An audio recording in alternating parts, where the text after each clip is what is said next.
I swear I'm going to be there in just a minute. Cobbling together my whole streaming setup here. I'm going to be right there in just a moment. Missed the part where I was swearing profusely. Thought I had them.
Queens and gentle Xenos, coming to you live from Rick Priestley's luxurious mansion. This is the #1 Tyranid shitshow on the internet, the Creature Conference, and here is your host, Mr. Pink.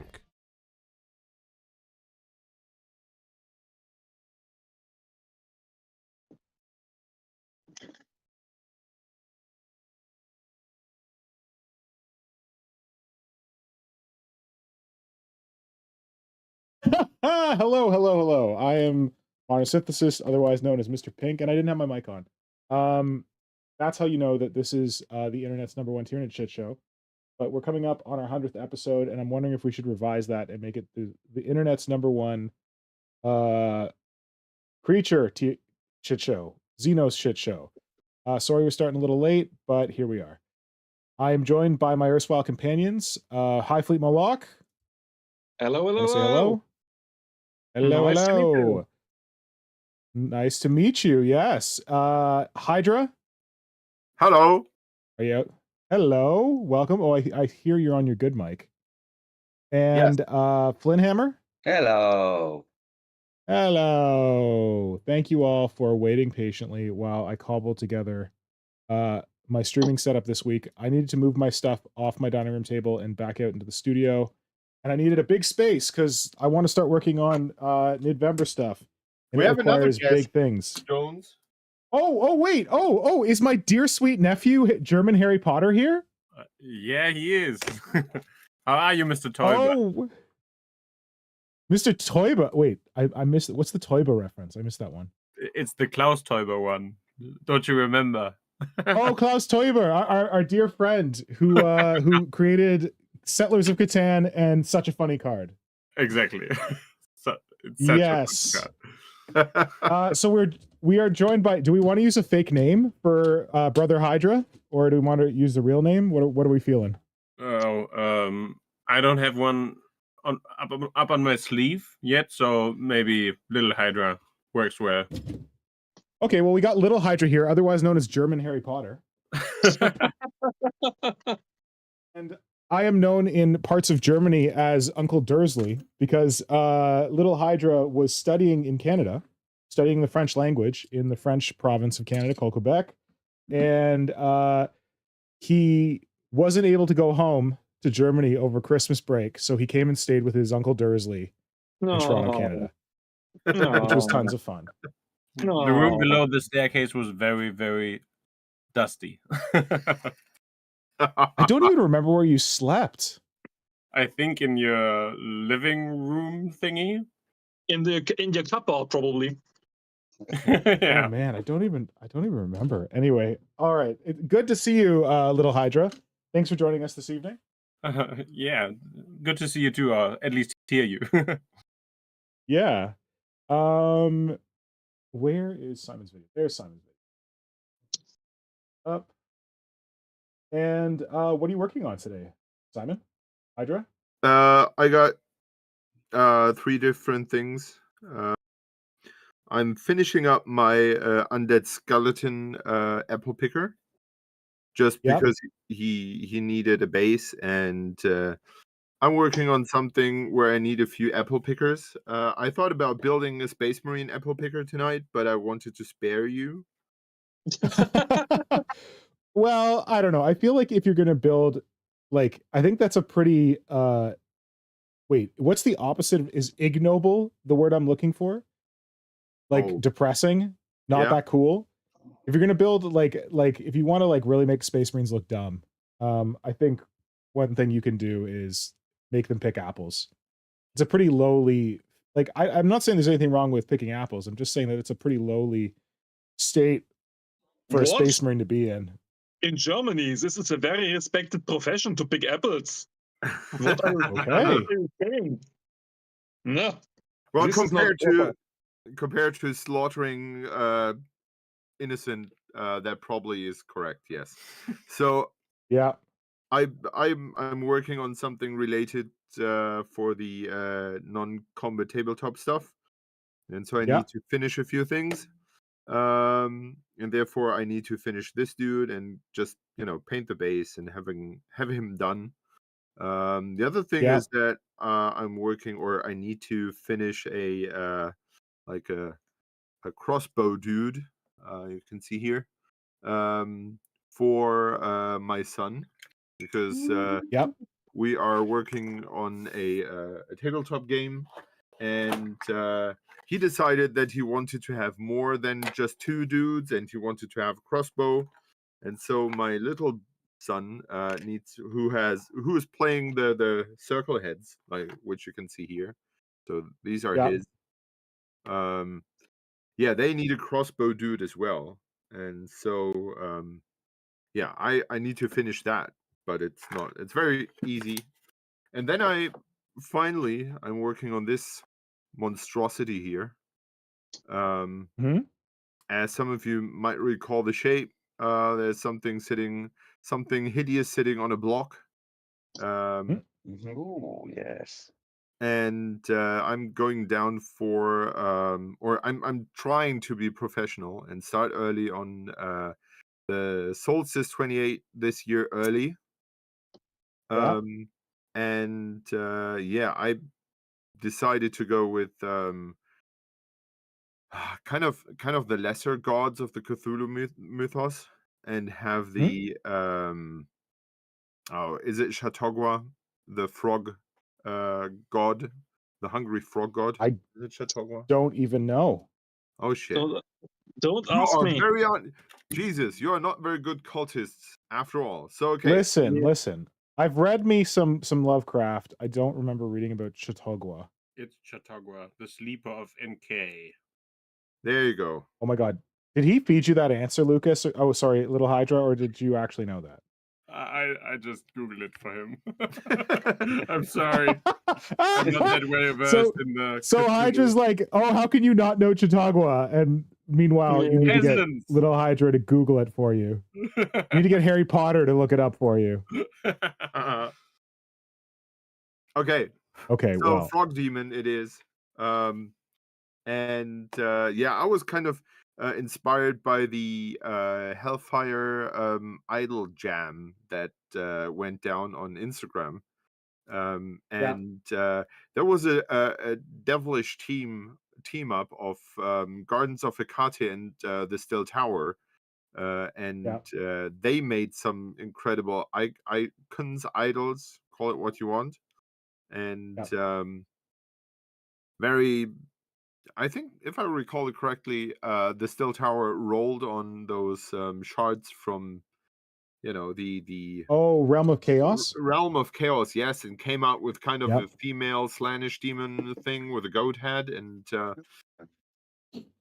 that Yep. kind of went wild. And I love what they did, and they got a little bit phallic there, or like Slaaneshi, and kind of picked that up. So I have like trying to mix different things here in this frog demon. So I initially wanted it to be part of this Hellfire Jam, but since October has been crazy, not just hobby wise, but also real life wise, I didn't finish it in time. So maybe I will finish it tonight. It just needs a head like- and legs. I feel like everybody's like life is exploding right now. Yeah, Would that be accurate to you guys? Go ahead. Yeah, I just feel like October, there have different people been posting about that on Instagram, that October has been madness regarding community challenges and all that. Yeah. That was, they were just so many different things going on. That was incredible. And I feel a little bit overwhelmed by that. And do you have Terminators there? No, I just have the instructions. Uh-huh. Of So course. what I have here is I'm trying to compete with High Fleet Moloch, Marco, because it is well known that Marco is the world's largest lover of psychophages. How many did you get, Marco? 5?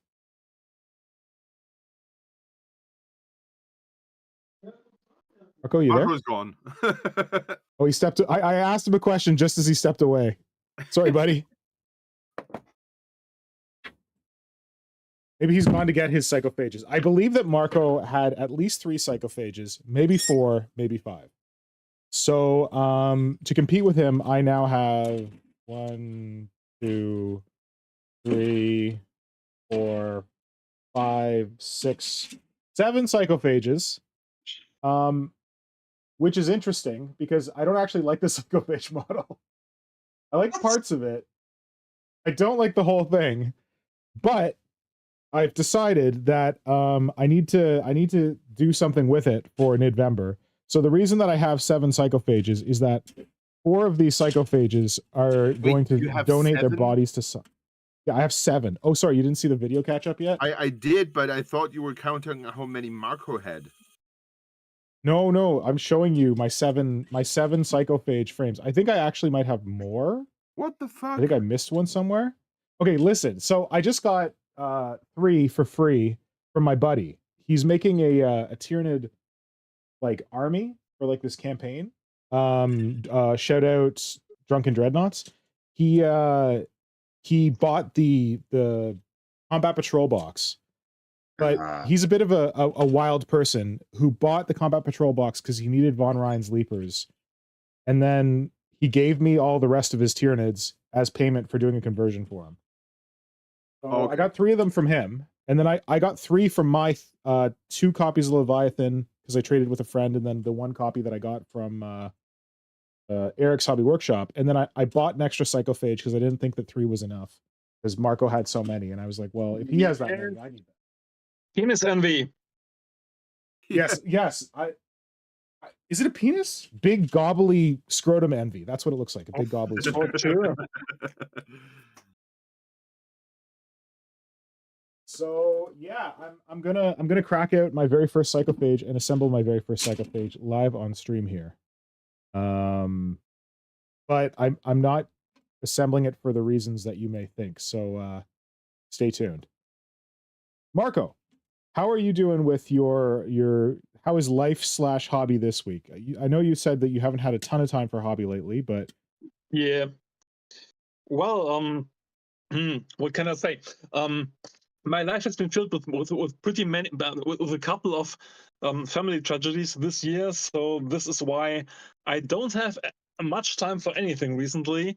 The latest news is Sorry to hear that. our small family now has a 3rd dog, which we didn't want. but which we Hooray! inherited and had to take. So I feel like I have a new infant, although it's a senior dog with 15 years. So hobby-wise, I'm not as active as I would like to be. But I am assembling the Gene Stealer cult, where I don't have time for any fancy conversions or great new ideas or innovations, but I just have to assemble about 70 models or something in a very short period of time. Anna from Gardens of Hecate will be painting it. So what I've tried is wow. Yes. That's yes, huge. I'm super happy about that. And what I've tried so far is to just assemble the stock models from the boxes in more interesting poses than normally are possible, especially with the Acolyte hybrids. I mean, it's a main pet peeve of mine that some models, just like the Imperial Knights, sit on a 90-degree straight angle, look at you with arms hanging down, which is the most boring pose you can think of. And the Acolytes and stock models are the same. So what I've tried to do is just, with not too much time spent on each single model, is just to get some good action poses which make more sense and make the models much more dynamic and more interesting. That's what I'm doing these days.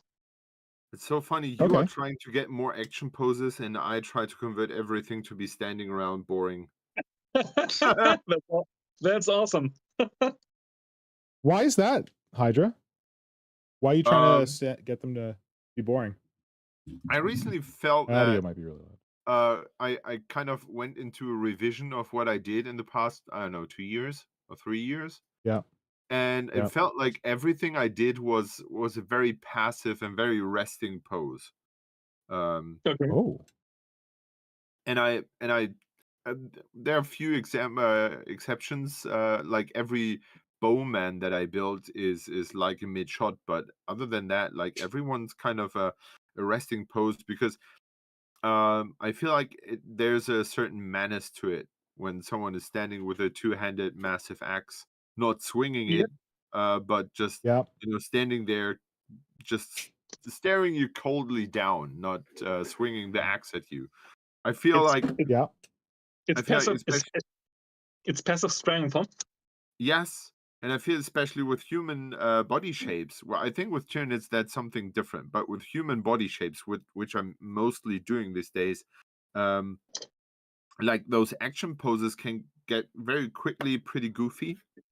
And suddenly you have like a Death Leaper having a cloak just for reasons to make it more epic.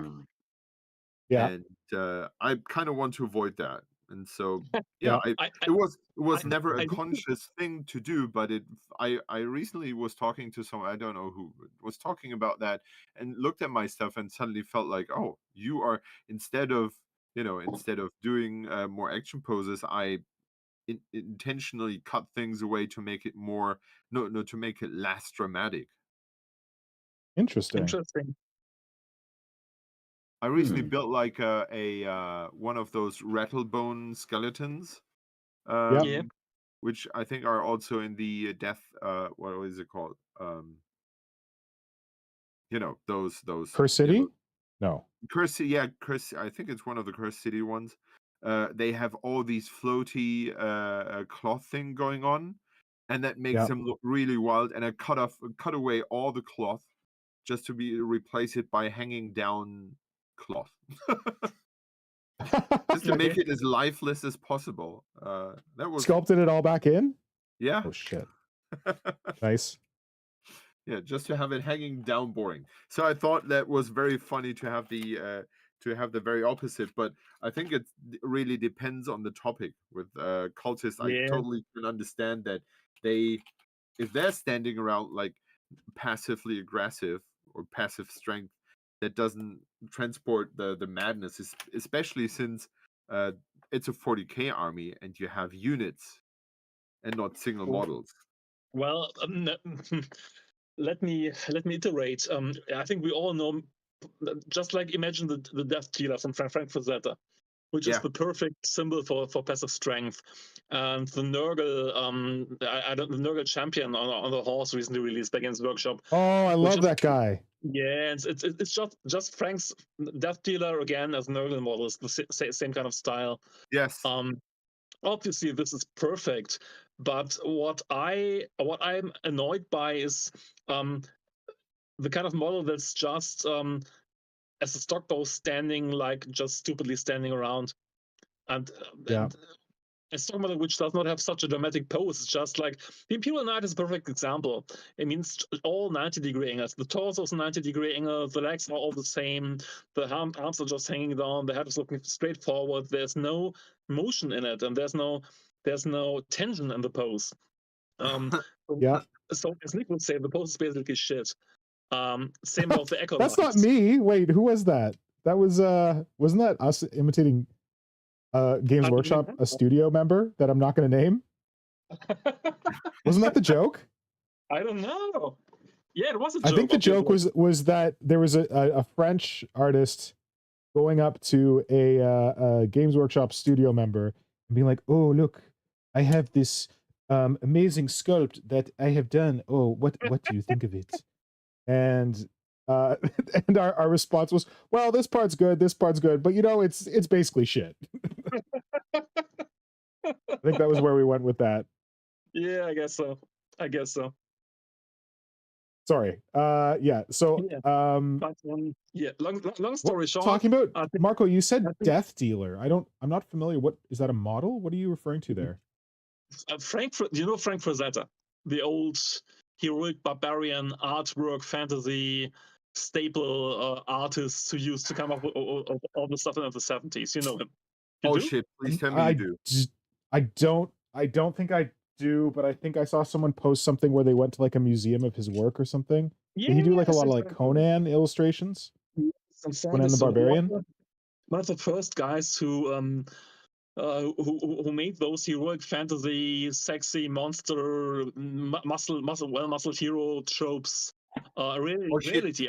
You know him for sure. You know those. I probably know his work. I've probably seen his work. You know those heavy metal magazines, those cover art. Yeah, that's basically him. one of his style. Yes. Okay, gotcha. Yes, and the Death Dealer is his most famous painting, I think, and it's basically the archetype of one Warhammer Chaos Warrior. I think the style was invented there, and just Google it. It's a very, very passive, menacing, doomy, dark pose. He's sitting on a horse, having a bit of epic axe, and the Nurgle model that was. I found it. I found it. Yeah, it's gorgeous. Yes, it is. Yeah. Okay. And the Nurgle guy is basically the same. Yes, you're right. You're very right. And I recently saw someone, like a German internet fame dude, weirdo, like they weirdo. I don't know. He apparently there's a new GW model from those Cities of Sigma line. Yeah. With a dude on a horse as well. That's what I said. Oh no, Cities of Sigmar, not the. He was saying the. You were saying the Nurgle one, right? Okay. And so they have like done a very similar pose for someone with someone very static, and this internet fame dude said like, yeah, that pose is nice. It's cool on a diorama, but it's not a tabletop miniature. Like it's not a gaming piece, and I felt like insulted instantly. I was like, how can you say that? Because all my models are passive like that. Yeah, well, maybe you're a true artist and he's just a hack. Yeah. I'm actually on the note of like passively modeled miniatures. I have a wild plan that for an Armies on Parade like diorama board thing that I want to do, which would involve making a bunch of Genestealer cultists very passive posed. But I don't know if I'm going to make it. Marco, tell me more about this cult. So you said that you need to get 70 models assembled. Is it for like an event or like It's just you have there's an opening in like Anna's schedule, or what's the plan? No, it's it's perfectly simple. I was dreaming about honestly. When the Gene Stealer Cult Army was released, I was on my 10-year-long 40k hiatus where I had nothing to do with the game, didn't Was paint it any 10 models. years? And it was 10 years, yeah, long time. Really? Um, Jesus. Wow. Yeah, maybe did a couple of small things, but I was basically out of the hobby. And Yeah. within the time frame, the Gene Stealer Cult was released, and of course, I was still looking at what was happening now and then, and I was like super slobbering that they finally made this niche army Yes.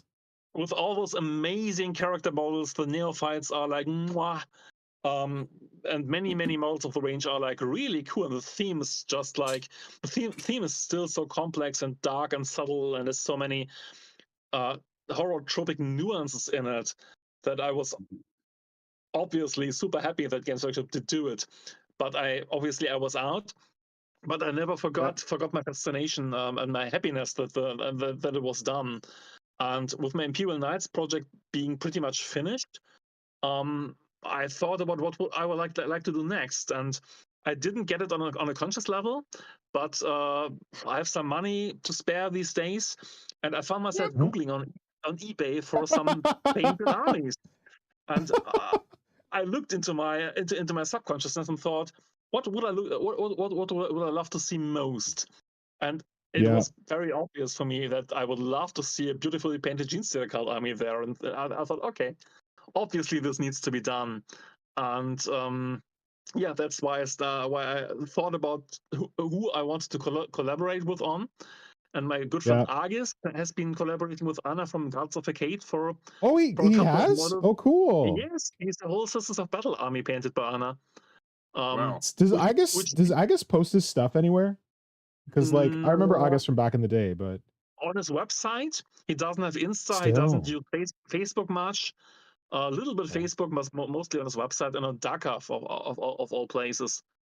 What's his website? It's agisn.de. agisn.de. It's agisn.de. He's a decades-old long friend, who used to travel with me to Nottingham for grand tournaments back on the day, and he's a great painter modeler. And the Sisters of Battle army beat my Tyranids in the last game, which wasn't fun at all. Yeah. I believe his website may be where I first saw your Winged Hive Tyrant. Could be. Even before you posted it on Warp Shadow. Yeah, it might be. Because his website preceded yours, right? Yeah, definitely. Okay. It's ages old, like ages. Yeah, that's why I was so shocked that he was still doing it, because it's like, I don't know. I don't want to say GeoCities level, but it's been around for a long time. Agus will retire in 4 months, so yeah, he's older than me, even older. Oh, okay. From his job, not from 40K, right? Yes, from his job. Yeah, he's very much looking forward to doing more 40K when he's retired. Yeah, I'm very much looking forward to him doing more 40K too. Please send him my love. We have plans to play regularly in our local shop. Nice. Next year, yeah, nice. I'm super looking forward to that, and of course, I'm super looking forward to my Gene Stealer Cult army beating a Sisters of Battle. It's about time. Oh, yeah. That's a classic from the White Dwarf, right? Yes, I think so. Was that ever? Yeah. I don't remember that. Have you guys read Day of Ascension, the book? No.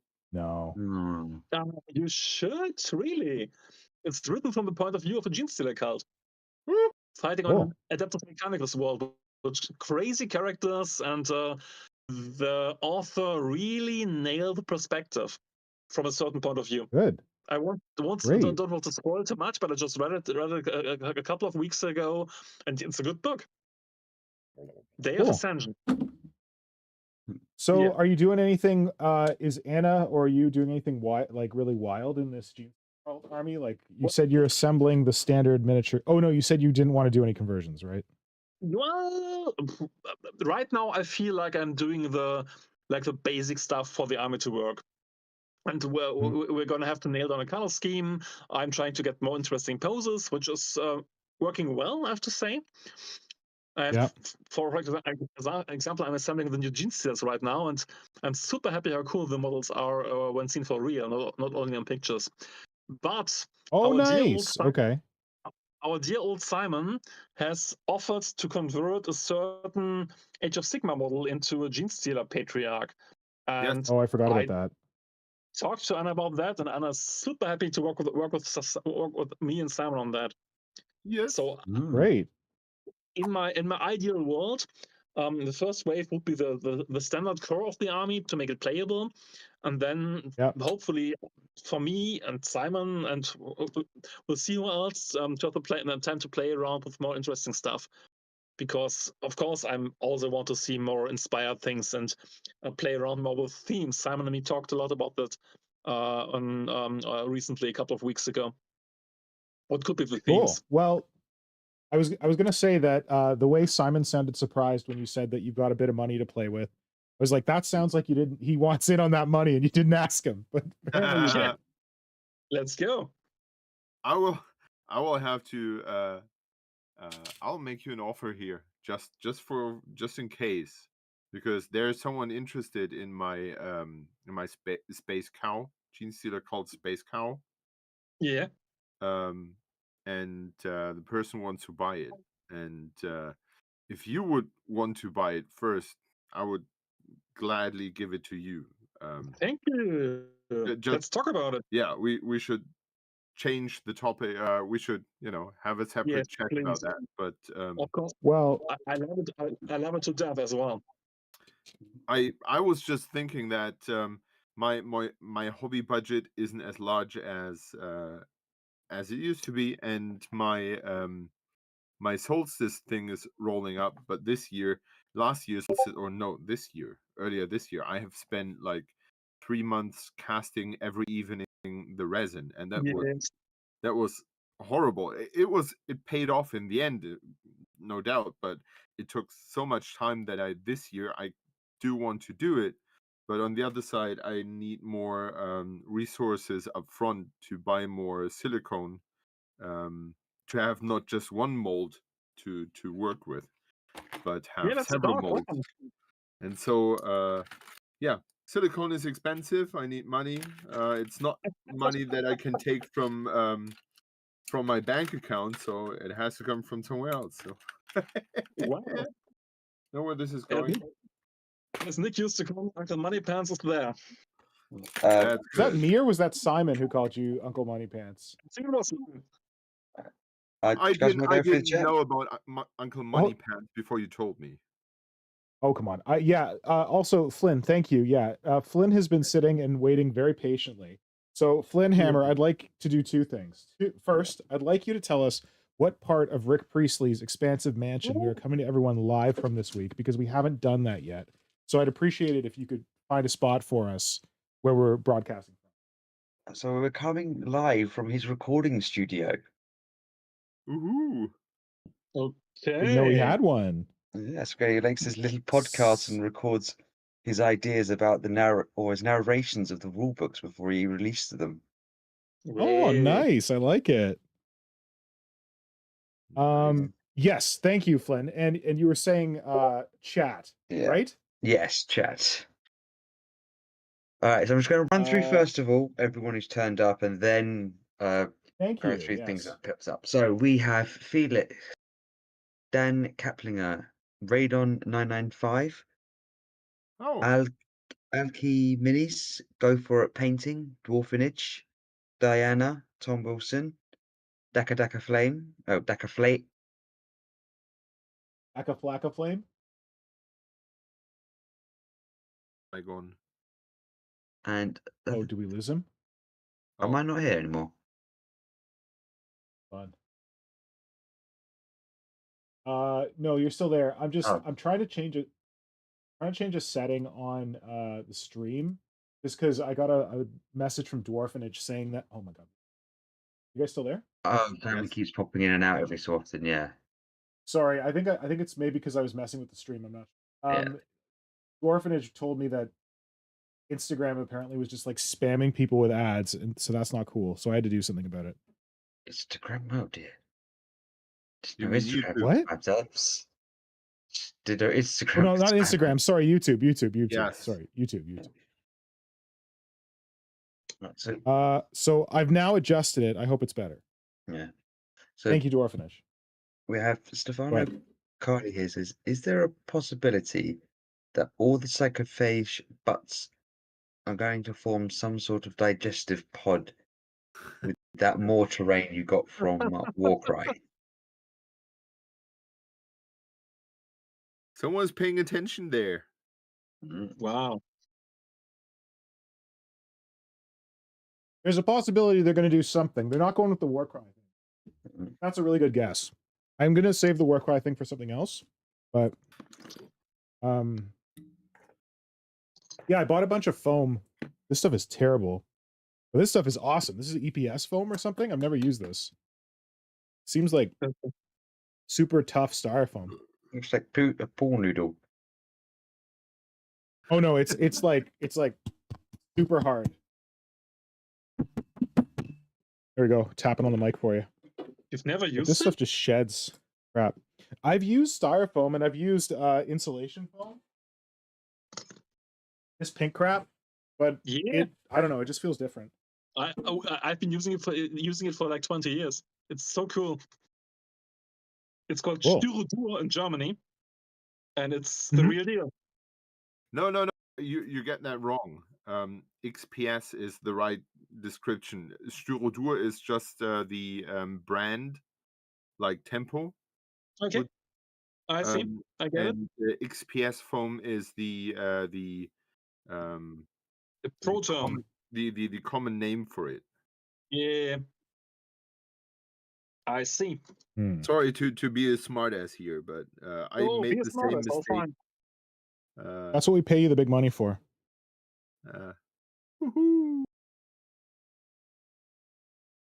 So more in chat. So we've got a lot of people saying hello at first. Dwarfin is going woot Nidvember. We also have Alcheminis asks Solstice 28. Oh, what's Alcheminis. that? Oh, yeah, we can get it. Let's get into that. Let's pause that one. Yeah. Then you can get through the rest of the chat, and then Simon can answer that one. Yeah. Tom Wilson says also they saw Atelier's video on October challenges because everyone's saying it's October. Dwarfin says October is just an intense month in general. Yeah. Alchemy goes Soul Blight Grave Lords. I believe that's in reference to the Death Rattle skeletons you were talking about. Okay. Yeah. Whooshing capes and everything. And then Dwarfin is talking about what's happened to the stream stuff going weird with Simon's bit. And Dwarfin going, that ball styrofoam stuff, pretty wonk to work with, but it cleans up nice when covered with air drying clay. And then James Eaton has arrived saying EVA foam is amazing. That's it. EVA. I thought it was like EPS or something. No. Maybe there's two different types of foam. There's so many different types of foam. Soft foam, hard foam, pink foam, green foam. Soft and hard and pink. Wow. Yes, almost like our host. Sounds like a porno. Oh my god. Soft Do I need to get that hard. Slaneshi content sign? I think you need to get a proper one made. I do. We talked about that. There's someone who's going to make me one, but I can't remember who. But Solstice 28, would you care to explain, Simon, for Alcheminis? Yes. So it started 2 years ago by now. That I was inspired by the Slug Wizards charity thing that they had going on that year. If Slug Wizards is another community contest on Instagram. And what they did was use a kind of a competition as a vehicle to promote donating to a certain cause, to a good cause. Yeah. And if you donated to that cause, you would get like I think it was a sticker and a pin if you were covering for the shipment. Mhm. And I was really inspired by that. And I come from the Infinity community where charity work is like essential part of the community itself. And I thought it was very not sad, but I was kind of missing the goodwill and the you know the I thought that more people are willing to help in our hobby community, but they didn't Yeah. have like sorry. Yes. Go on. Okay, but they didn't have like the there was no reason for them, and Slug Wizard started that, and that was great. And then I remember that I had a sculpting from May that year that I never finished. I asked a few internet famous people if they would be willing to finish my sculpt if I send them casts, and have those finished pieces be raffled off to people. And so the basic idea was you buy a raffle ticket by donating to a good cause. And that all went down on the winter solstice day. And December 21st, is that it? Yeah. December 21st. Yeah, and so I did that the first year, and it went really well. And last year I sculpted in the design of the Lovecraftian Cthulhu idol. Is it the idol or icon? I don't know. Idle. Yeah, Idle. Idol. I sculpted more like closer, like similar to the one I sculpted the year before, and you could quotation marks buy that buy a cast of those things by donating to a good cause. And so I had like quite a few people showing up and donating money, and by covering the shipment, I sent them copies of the cast that I made, and yeah, so that was the deal. And every year I am struggling if I should repeat that, because resin is expensive, and but most of all, time is expensive. And I didn't do anything else from December till March, other than casting. And yeah, but I think it was around it was pretty much $1,000 that were gathered. That's that way. amazing. That you Yeah. raised $1,000.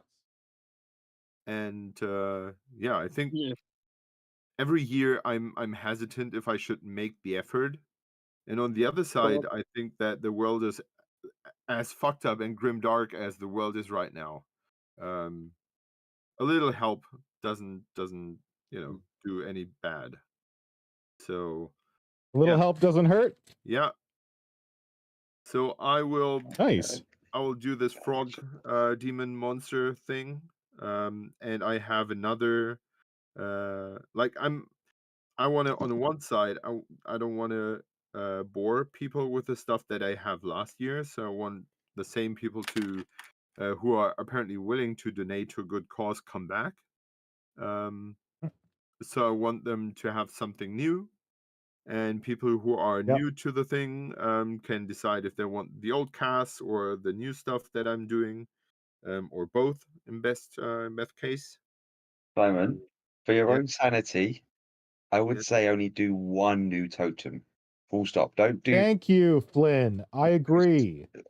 Last year you did 2 brand new totems, which obviously did make a lot more people want to go and say, "Oh, I'll get that one and that one."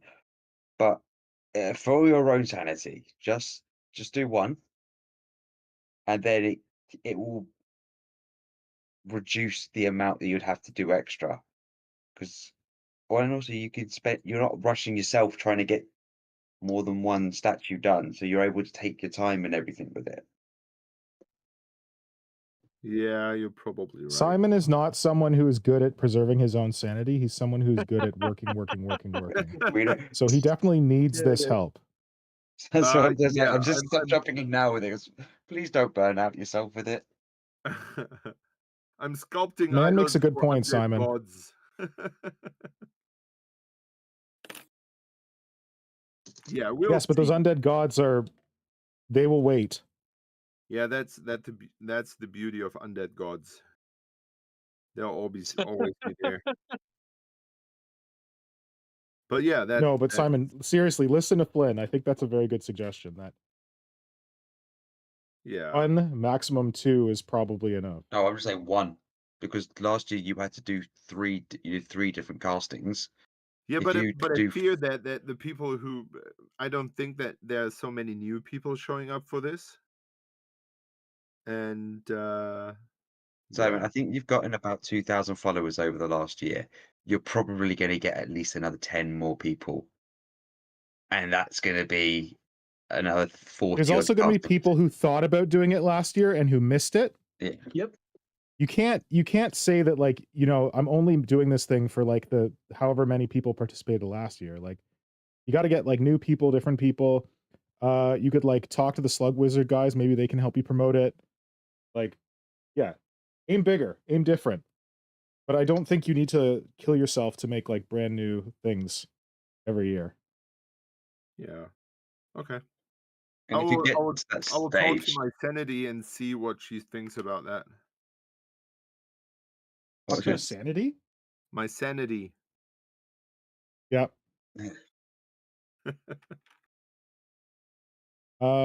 Yeah, that's a good suggestion, Flynn, I think. yeah, I was to say, if you get to the stage of where you have so many people wanting to take part, it will basically be just speak to someone that actually does the full casting service. Like, I think the Still Tower actually does the full casting as well. So Yeah, he learned casting from Ramshackles. Like, if you want to be part of the indie miniature making scene right now, you again have to be in Nottingham, I guess, because yeah, the Still Tower has learned from Ramshackle Games, and he apparently does an amazing job of getting people into casting stuff. I don't know if he kind of offers his workshop to people to cast there or anything, but like I've it's seen amazing it. what's coming out of that corner. Yeah, I've seen he's done it with like miscast, but I think there's like already been like an established relationship between them all beforehand. Yeah. And I think it's like a whole he'll do it just like on an off chance you ask him and stuff. Yeah, well, I'll give it a go. Yeah, when But you never know. when Eric's Hobby Workshop was in the UK, he said he visited like the, I don't even know what they're calling it, but it's like the miscast / Savage Orc guy / someone else studio in Nottingham, and he said that miscast that Still Tower was there in the basement casting up stuff like that. Yeah, it was Still Towers, because I've seen the miscast video. It's Still Towers actually place of business. Yeah. He said Eric qualified it as a very rough, not bad, but like a very garage looking setup that they had going there. Oh, yeah. So that was funny to hear. I had to switch out of my headphones because my headphones are jackasses and they don't work anymore. I think I need to update them or something. Oh no. So people in the chat, let me know if we're getting like weird because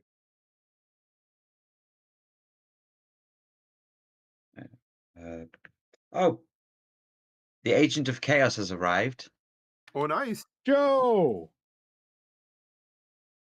Hello, Joe. Hello, go Joe. No. I love that's how we just refer to him now. Yes. And the Agent of Chaos. in regards to Solstice 28, our community who's asked what it was in the first place has said if you repeat it this year, they're in for it. It sounds amazing. There you go. And Alchemides wasn't there last year, Yeah. so Alchemides isn't going to buy the ones you did last year. He's going to want the new ones. No, he's going to want the ones I last mean, year. oh, sorry. He is. Yes, thank you, Flynn. He is going to probably buy the ones you did last year because he wasn't there for it. Good. Well, I will need to make new molds for the stuff I did last year anyway, because the molds are pretty burnt out. But and I tried to improve the casting, because I'm not really happy with certain things turned out last year.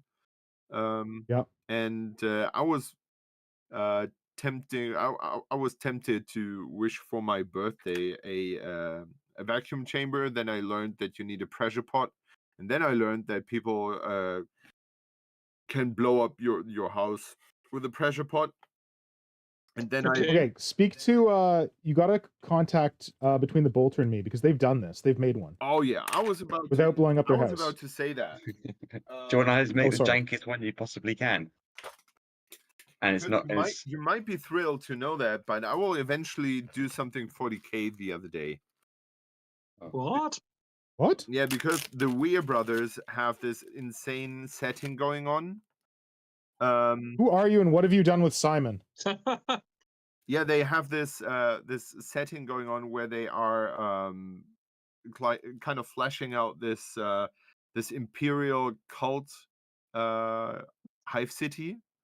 What's it called? It's like Vestarian or something? Yeah, something like that. And they have sent me just for the shits and the giggles, they have sent me like a preacher they made. They took this old preacher, Imperial Guard preacher dude, and they have slapped a different head on it and kind of worked over it, and made a cast and sent me that. I'm just holding that to the camera, and I just love this very concept of different imperial cults battling against each other, like trying to be like, oh yeah, we have the truth. No, we have the truth. No, we have the truth. And that's pretty cool. And I want to give him like two, like this being the leader and two other dudes, and like a large monster dude going along with them. So nothing big and fancy, but just a small gang of dudes, because I just love this. Does that mean that? Does this mean you're saving up for a trip to North America? Because they're actually hosting an event in like summer of next year. Yeah, of course. Talk to my wife about that, and you have the answer. You can ask it for your 40th birthday present. Oh yeah.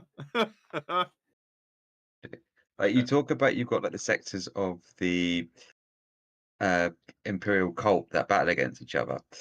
Have you heard about there's sections of the Inquisition that battle against each other? Obviously, you've got the ones that are trying to get the hierarchy, but there's two lesser known ones, which kind of become a bit more known because of how wacky they are. There's one which was set up called the Ordo Originatus, and they were set up to find out the origins of the Inquisition and how they came to be. Oh, wow. Oh. But then there's also the Ordo Redactus, and they are deliberately there to basically obscure and get rid of anything about how the Inquisition was formed. So you've got two different sections of the Inquisition fighting against each other, potentially not even knowing they're fighting against each other, trying to basically hide how they came into being. The others are trying to find out how they came into being. Good Lord. That's how periodic. It's pretty 40K. Yeah. That is so 40K, yes. That's the comical element of 40K that we love. Yes, absolutely. I thought you'd like that bit there. Nice. No, I didn't know that there was like that. Apparently, there are then 5 orders of the Inquisition. Oh, then, there's way more than 5. 1,000? There's loads of different ordos sectors. Well, but like main strains, I thought there was Hereticus and Maleos and Xenos. So the 3 main ones, that the combat ones, are Malleus, Xenos, and Hereticus. But they've got loads of little minor orders and stuff like that. So certain ones have different ones. Like I'm just on like the Lexicanum website. Not always the best, but it does give a lot of it. But there's there's an Ordo Kronos. It was an ill-fated organization where all the members of which have vanished, apparently. Isn't it like a time one or something? Isn't that what Chronos? That's what I'm thinking was the Kronos one. They've all just managed to disappear. There's into time. Let's do the time warp. yeah, there's so many different like sectors and stuff, and I think like Yeah, okay, like that there are different sects that, of course, that I know of, but Yeah. that one sounded hilarious. yeah. But one of the things I'm hoping is if they ever get around to doing like the Inquisition as like a full-on army, you could you'd have like the easy way they've got the factions. You've got your Malus, Xenos, and Hereticus as like your three big ones. Like with yours, you've got your Kraken, your Behemoth, and your Leviathan for your three big Tyranid ones. And now you've got Tiamat and everything else. Now they put in. You could do that for the Inquisition and just use some of these Yeah. Order Minoruses in as well That'd be cool. as the other ones. And it's just an easy way of doing it. And like, I think so. Like the Order Redactus and the Order Originatus is some of the best bit of 40k lore for the Inquisition. Oh yeah. Okay. Although I fear that they will never do it because it's so diverse, and it doesn't really work well as an army. Yeah. Yeah. When you look at the army choices they have made over the years, it's always like it works as an army, but other than that, But Well, they've also been doing like weird, more like esoteric things recently. Like they did Cult, they did Sisters of Battle, Well, they did like they- freaking squats. Like but those they're are doing weird stuff. but those are pretty streamlined. As I said, like not every gene stealer cult is a mining corporation. Yeah. Right. but They had to start. So what they did is they had to start somewhere. Yep. So they did the mining thing, and now you have like human. We've talked about this before. Like Gene Stealer Cult is any human model that you slap a Gene Stealer Cult head on. They give you a Gene Stealer Cult sprue. You just grab that sprue. You just slap heads on any human model you want. You are absolutely right. You can do that with Turnip. You can do that with Sludge. But you cannot do that with Gene Stealer Cultist heads. I'm not buying Gene Stealer Cultist heads in the box where, the whole damn thing is behind that and slap those heads on. I don't know. What else do we have that looks roughly human? Oh, what are you talking about? Guardsmen. Simon, they actually made us. Sorry, what's your problem with this? Huh? Like, no, there's a conversion sprue for Gene Stealer Cult where it just gives you the heads. I'm just working on one right now. I don't understand what your criticism is, Simon. Okay, then Can you explain? I wasn't aware of that. That I stay shut and Yeah, it's not. Sorry, I wasn't advocating that you buy a whole box of Gene Stealer guys and you buy a whole box of something else. You can get a 12. It used to be $12. It's probably like $14 or $16 Canadian now. I think I have one here somewhere. I'll go find it. It's like this little tiny sprue with just heads on it. I don't think they make it. I wasn't aware of that. You see me defeated.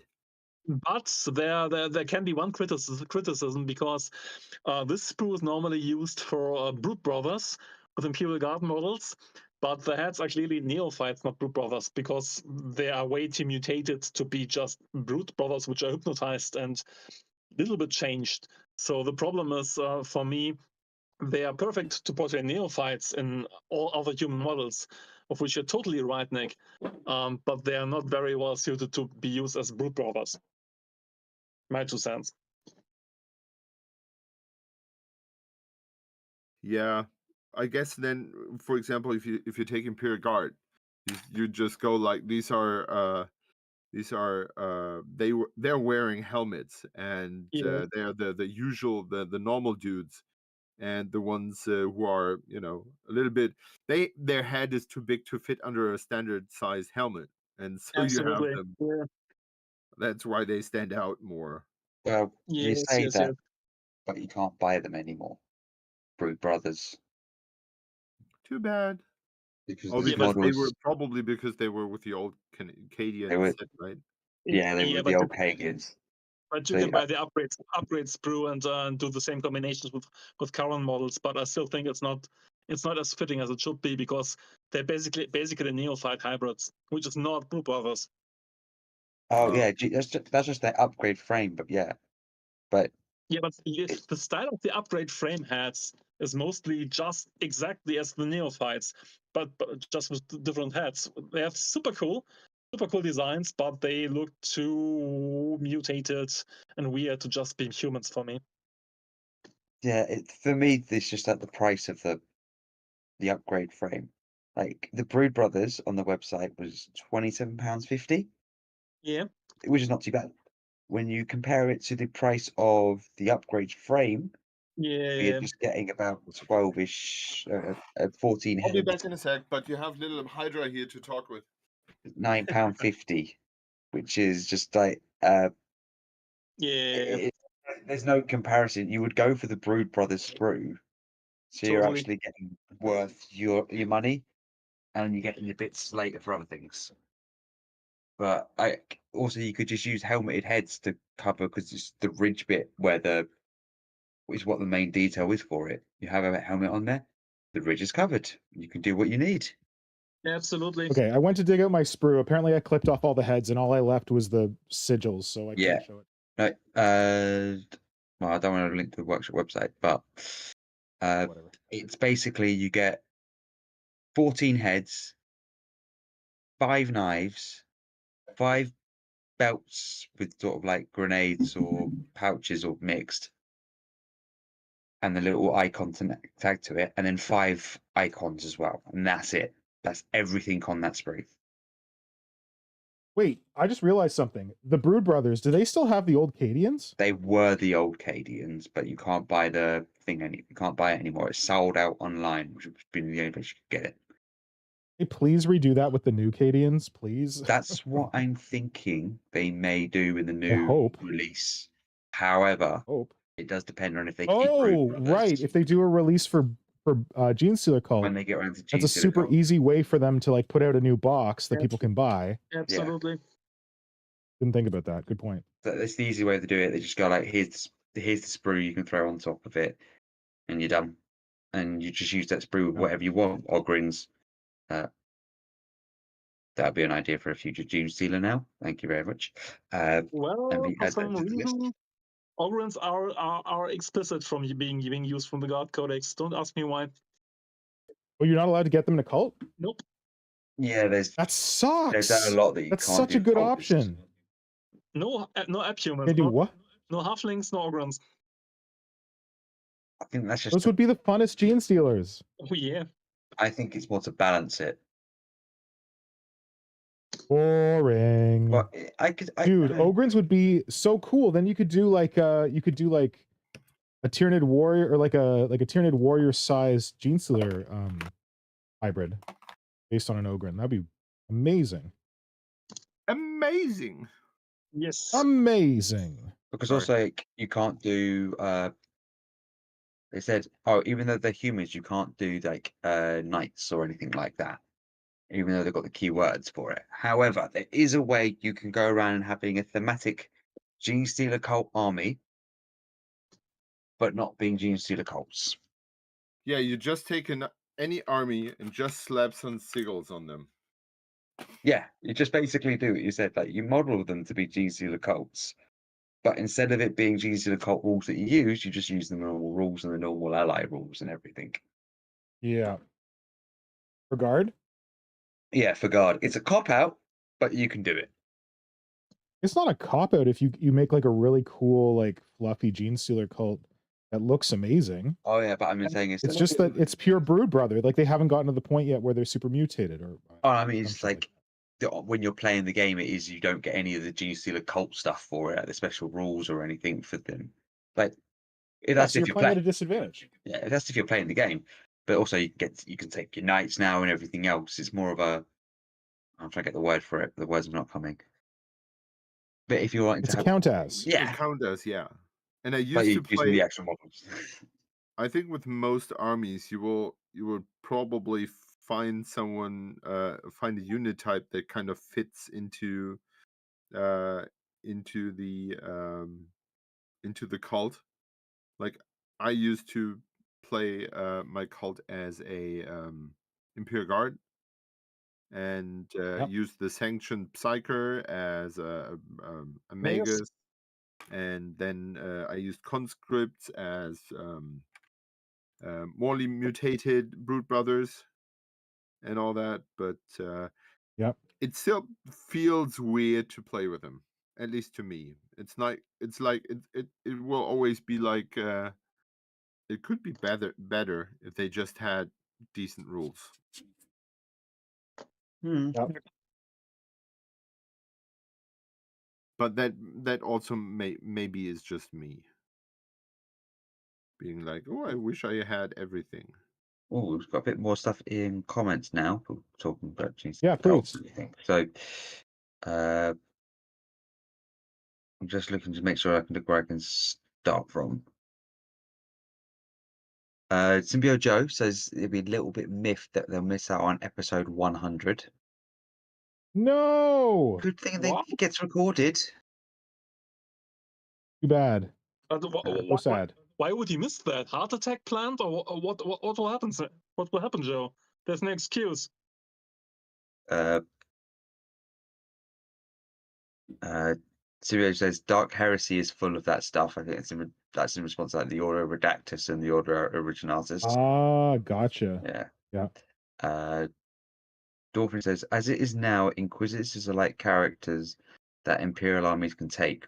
Right, I'm asking because I'm unfamiliar. Is that I think Dolphin is on the right line with that. Like the Inquisition characters are like tag-alongs.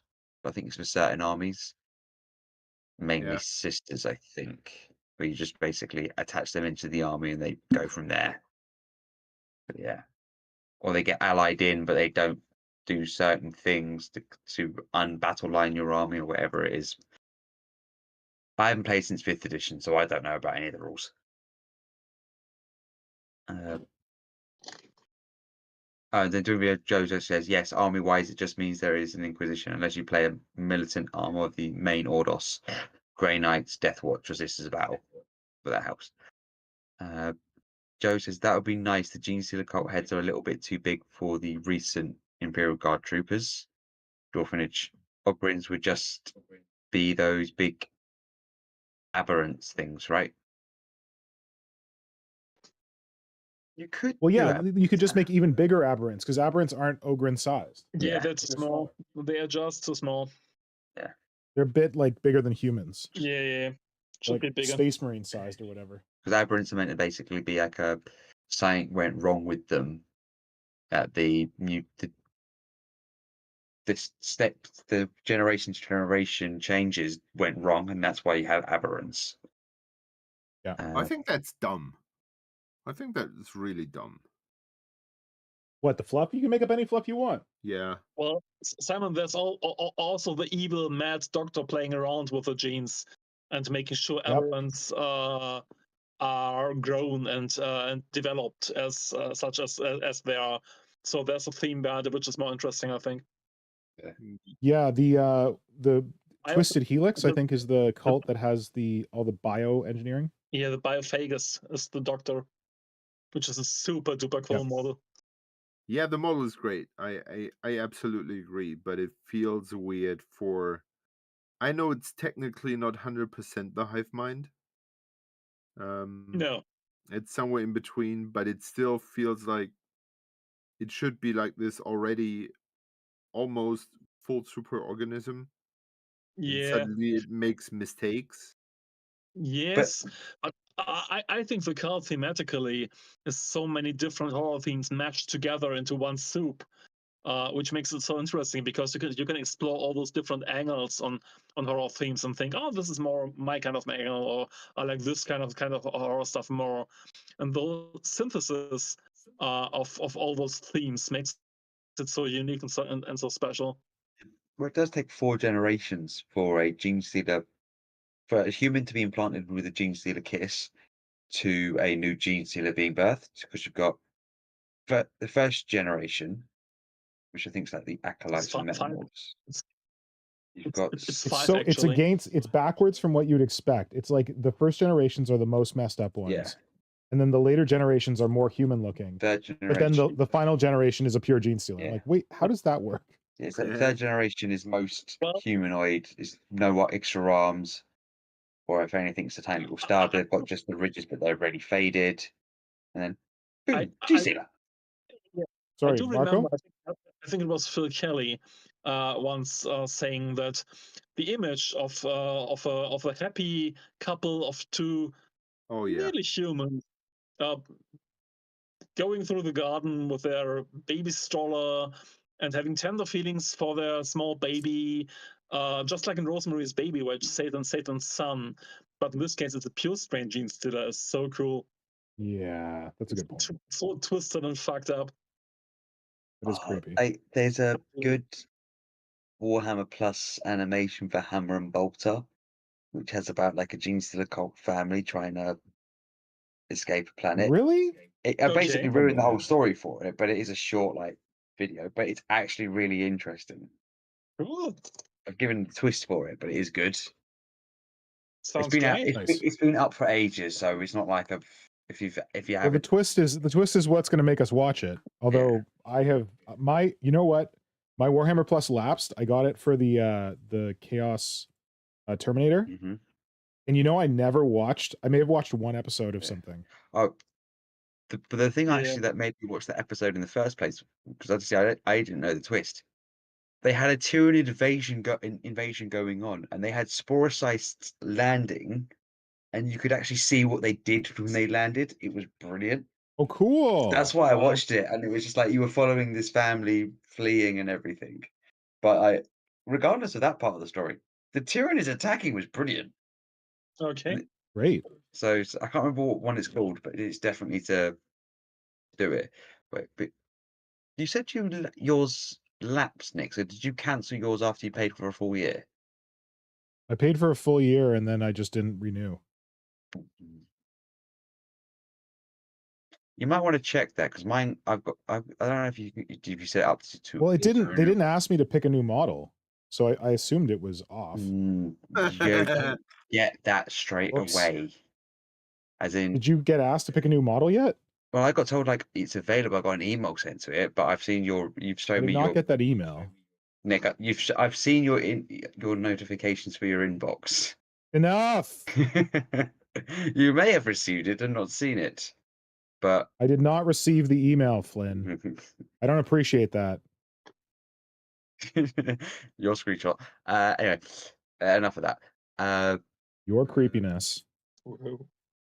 It's what's it? So basically, with it, just as I say, it's just double check it just in case, because I thought I would have to get like the first year for it. I thought I'd get a notification being like, "Oh, do you want to renew or not?" And it was like, "Yep, we've taken your payment. Thank you very much." So I just say just double check, because I think I got it late, that notification,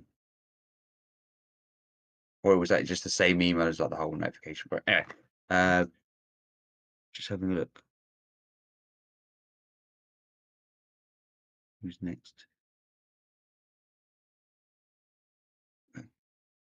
Thomas says, I always thought Gene Stealer cult were protected physically from people seeing their head ridges and extra arms.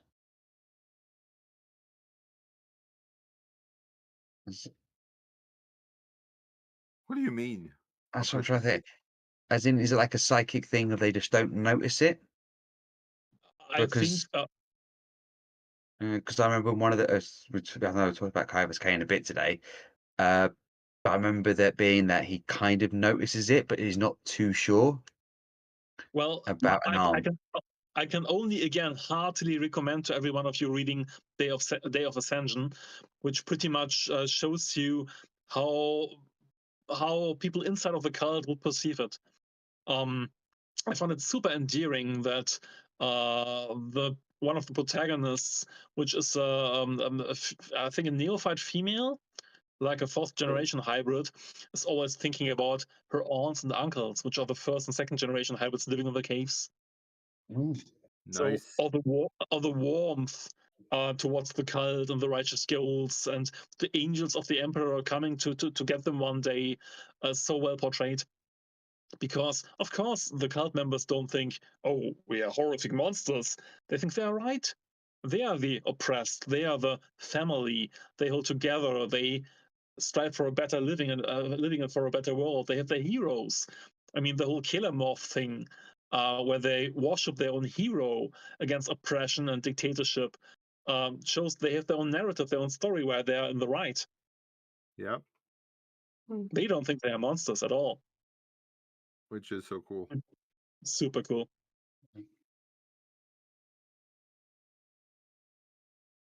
How big is too big for a Tyranid gun? Depends on the creature. I was going to say, what's it It's a being big used creature.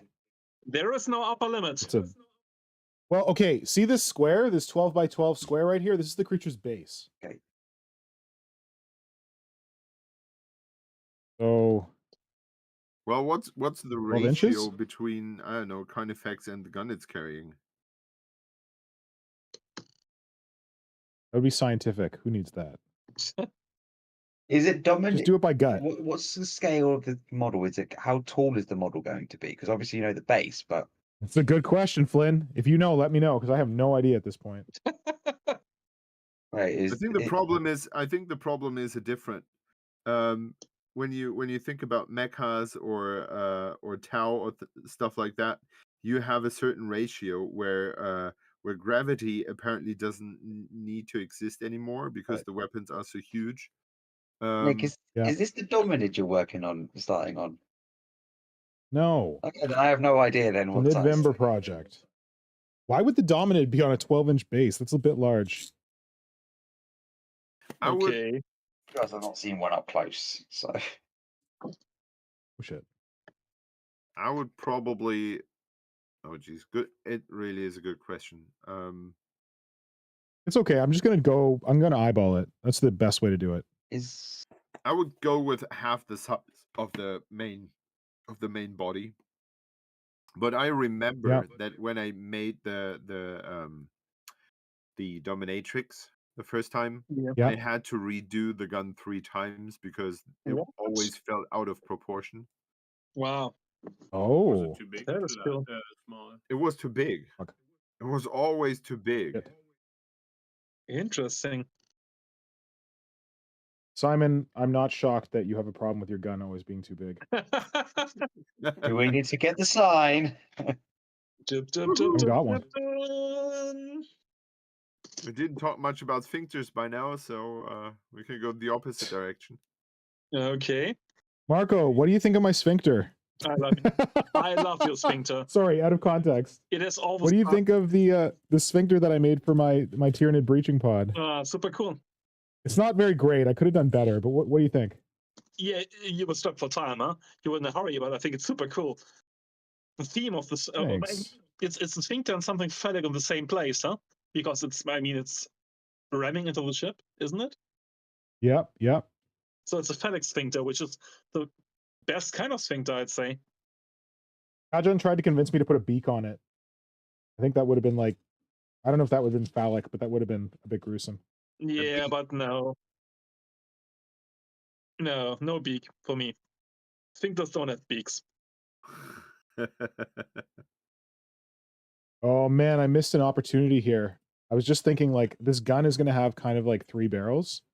And I was like, oh man, I could have made them like helixes, like spinning around like a corkscrew. Wow. That would have been cool, but it would have been a super very cool. challenging thing to do. There's Super something I cool. just want to address from chat. So Alcheminis, obviously I know they're relatively new to us. It says, wait, what? Alcheminis, oh listen, Alcheminis is Canadian, not new, one of my patrons. Oh, they go. Thank you, Alcheminis.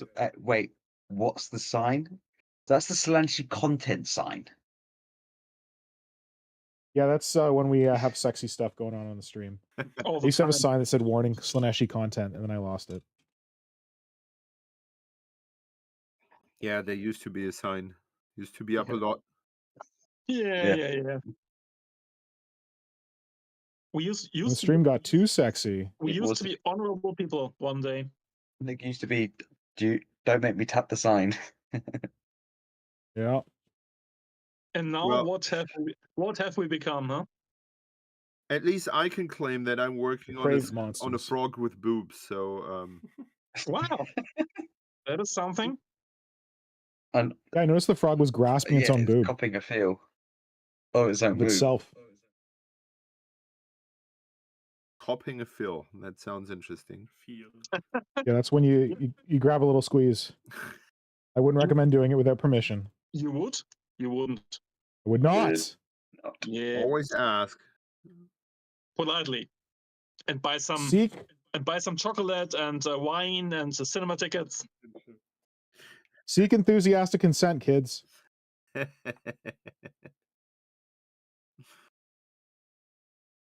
Okay, but I, you know, boobs nonetheless. I'm getting there. I'm feeling this head. Nice. So just asking, how would you guys approach using that Warcry Morpit mouth thingy Yes. to turn it into a Tyranid? Because I've already started on my one. First of all, I have where'd not. you get one, Flynn? eBay. You have to buy the box. It's oh, smart. What? Say again? Really? eBay. eBay. The Place I answer get nearly to everything. all your questions. Especially if you're dealing with Flynn. Let me take a look, because I want one too. Or two. Put in Warcry Hunter Uh, and Hunted. I was a chump and I bought the box. I split it with Blitz Mechanica and I took the ogres and the maw pit. That is too much effort for me. Yeah, it's too much for Yeah, that. well, I want to convert the ogres anyway, so they can make good grotesques or good other Aberrants. stuff. Aberrants, yeah.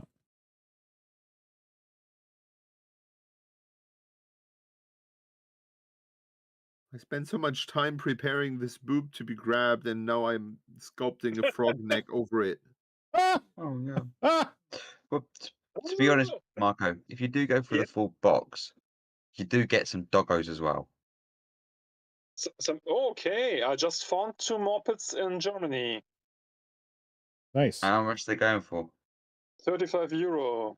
Okay. That's more Is than this what a good I one? paid. Sorry? I got mine on a bid thing, so I got it for about 18, 19 quid. Yeah. Whoa. Wow. Okay. I've just seen a few. There was one I was looking at the other week, which is £21. So I don't know how much that changes into euros. Yeah. Like 26, 27, I think. But obviously, it will. But to be honest, I think those ones you've found might be the best ones because of like postage costs and import costs, Yeah. etc. I guess so. I'd definitely buy one, thinking about 2. Just buy one and then buy some silicone. It's very not difficult. It would not be difficult to cast. Especially if you don't want to include the teeth. Fact. So I've got it to go things together because I'm going to try and get carapace built up around the back of the whole circle around for it Okay. Mm-hmm. to cover it over. That's my plan for it. But I want to know what Okay. your guys' plans are. I have no idea yet. But I don't got even know how ideas, this but damn thing looks like. It looks like a sarlacc. Exactly. It's just a sarlacc pit. And Great. what's wrong about that? Nothing. Nothing. That's great. Think there As would I said be when they previewed great. it, so nice of Games Workshop to finally make some Tyranid scenery. I remembered you writing it on somewhere on the Insta, I think. Was laughing my ass off. Yeah. We all just. This is not advisable, kids. Laughing your ass off? No, I'm trying to thread a piece of wire through a piece of foam that I've already carved. Okay, that's enough. That's enough. That is I just enough. need to get some epoxy sculpt on it. What? Enough of this funny Oh, fuck. card. There we go. Huh? Huh? What? I said enough. I was just making stupid English sounding noises. Joe. Stupid English Why? sounding noises. I like it. Chaos is starting to cause chaos. That's what he does. Yes. What we pay him the big bucks for. No, Nick, have a look at the chat. Oh, Symbio. Thank you, my love. Symbio Joe has come through with our first super chat of the stream. Anybody want to chase him on that? They want to join the yacht club? Symbio Joe, the leading member of the yacht club. Oh yeah. He gets It's, if he keeps it's on about going like time. that, he gets the captain's head. He already does, pretty much.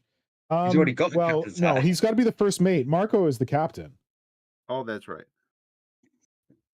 Symbio, thank you so much. That's very generous. He's already got a fancy and then hat for it. Same with Metalbeard. Hajan makes a good note in the What? sorry, hold on, I'm trying to been moving all my stuff like between like 2 different workplaces and I don't know where any of it is. Oh, You have 2 poor guy. workplaces? You show up? Well, I set up my workplace on the dining room table when I was doing the 24-hour tile.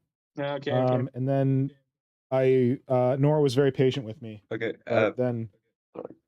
Go ahead. I just read something that's hilarious, and I think it is brilliant.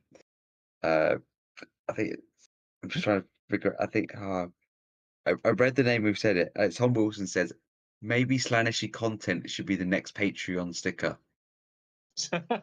Oh, there we go. That's a good one, Tom. Sorry, I like that. Actually, I already have the next Patreon sticker is done. I just have to record a video to go with it. Y'all gonna be getting it for Christmas. So if anyone wants to support me on Patreon, the link is in the description of this video. There will be a cool new sticker coming for festive period. What the extra is? Well, Kazan has put a lot of things in here saying, so I'm going to read out, he says, take a moment to say, like the stream if you like the video, hit the bell and to be notified of upcoming videos, events like next week's Working Wednesday progress stream.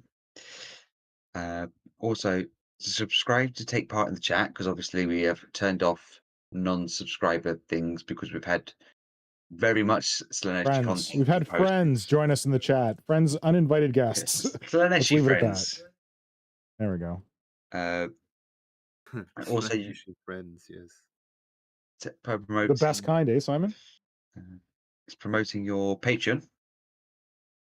Thank you, Kajan. And he says next week Working Wednesday progress stream will not be on a Wednesday, but I haven't decided when it will happen.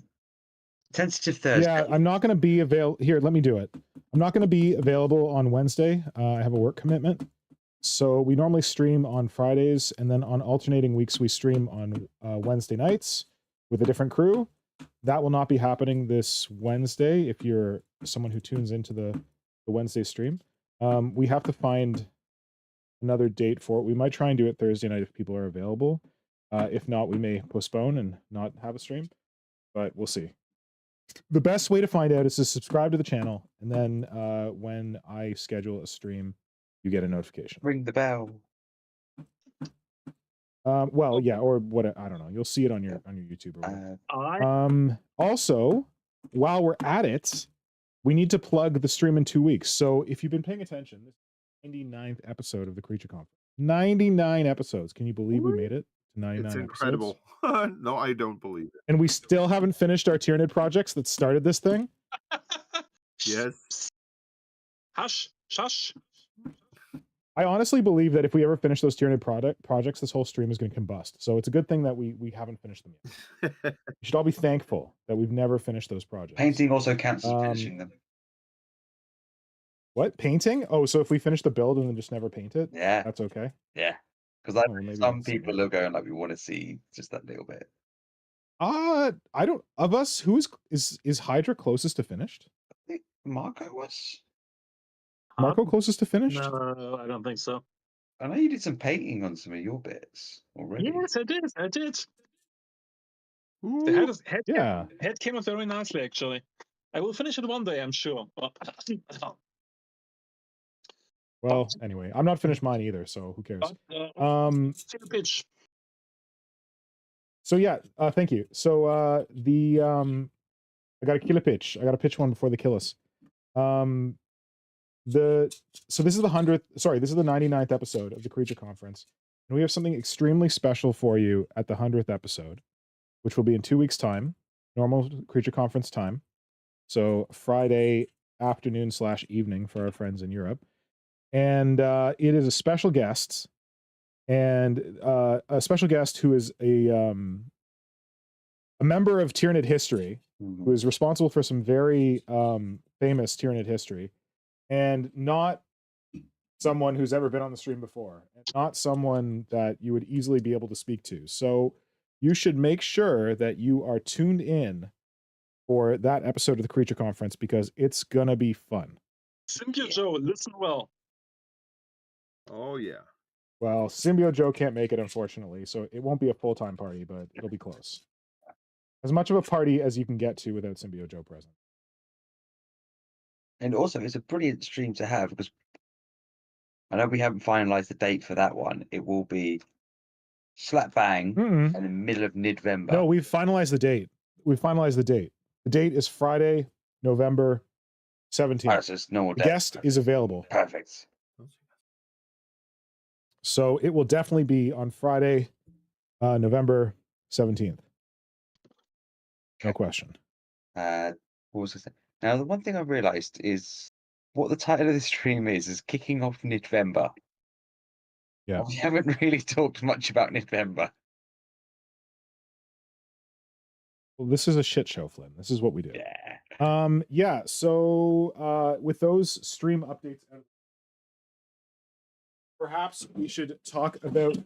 Oh crap, I spilled psychophages all over the floor. No. That's not a sentence you'd expect anyone to say. What happens when you got 3 of them just kicking around? Yes. Blah, blah, blah, blah, blah. This is Flynn, where do you you wanna have tell us- your little brother hanging around. He just gave me an amazing idea for this froggy dude. Listen, we gotta get, before we get to Nidvember, we gotta get some little Hydra in here. I feel like little Hydra's here and not saying anything, and that he may have had to do certain covert things with certain family members to make sure that he could be here. So I feel like we should give him the time of day. Yeah. So you need to be careful. little Hydra, you are also into Warhammer, sort of, or you were once, right? Yeah, as the smaller brother of large Hydra, there was no way around, you know. But yeah, I got pulled in when I was little. Unfortunately, there weren't too many friends who could afford this expensive hobby, or had the motivation. So it basically stayed to building a little army and playing it like thrice until What was your little army? when I met when I was hanging out with a friend who had been hanging out with for 2 years, and then while drinking a beer we realized both that we both had those little minis hanging around at home collecting dust, and it was a funny moment actually, because we kind of got back to the hobby for a little while then again. Oh, nice. This was recently? No, that's already 6-7 years ago, and now he went to a different city again, so I went into hibernation mode again. So when you first started, what was your first army? It was Tau, actually. Tau, was a look at 13-year-old you. boy, and I think they got out.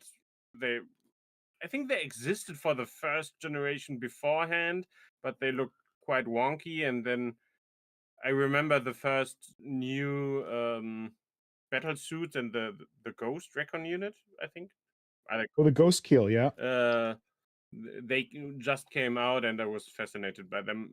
Although in hindsight, I can't really understand myself, because I was never that much into the BattleTech robots, the anime style, the giant weapons, as Hydra said before. I was never really fascinated with that.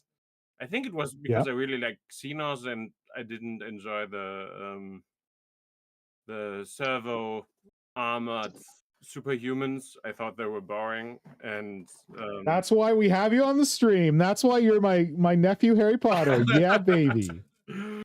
And like Tyranids were already taken. My middle brother had played some orcs, and unfortunately they're not enough Xenos factions in 140k, in my opinion.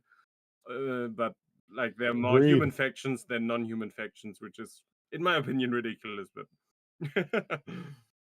so I kind of, maybe that's the reason why I stayed with the Tau. But you Cool. had Okay. Tyranids at some point, right? Or was it? No, it was just my the friend of mine who didn't have the artistic incentive to join. He always imagined, like from the law, that Tyranids and Tau should join up for some reason. Really interesting.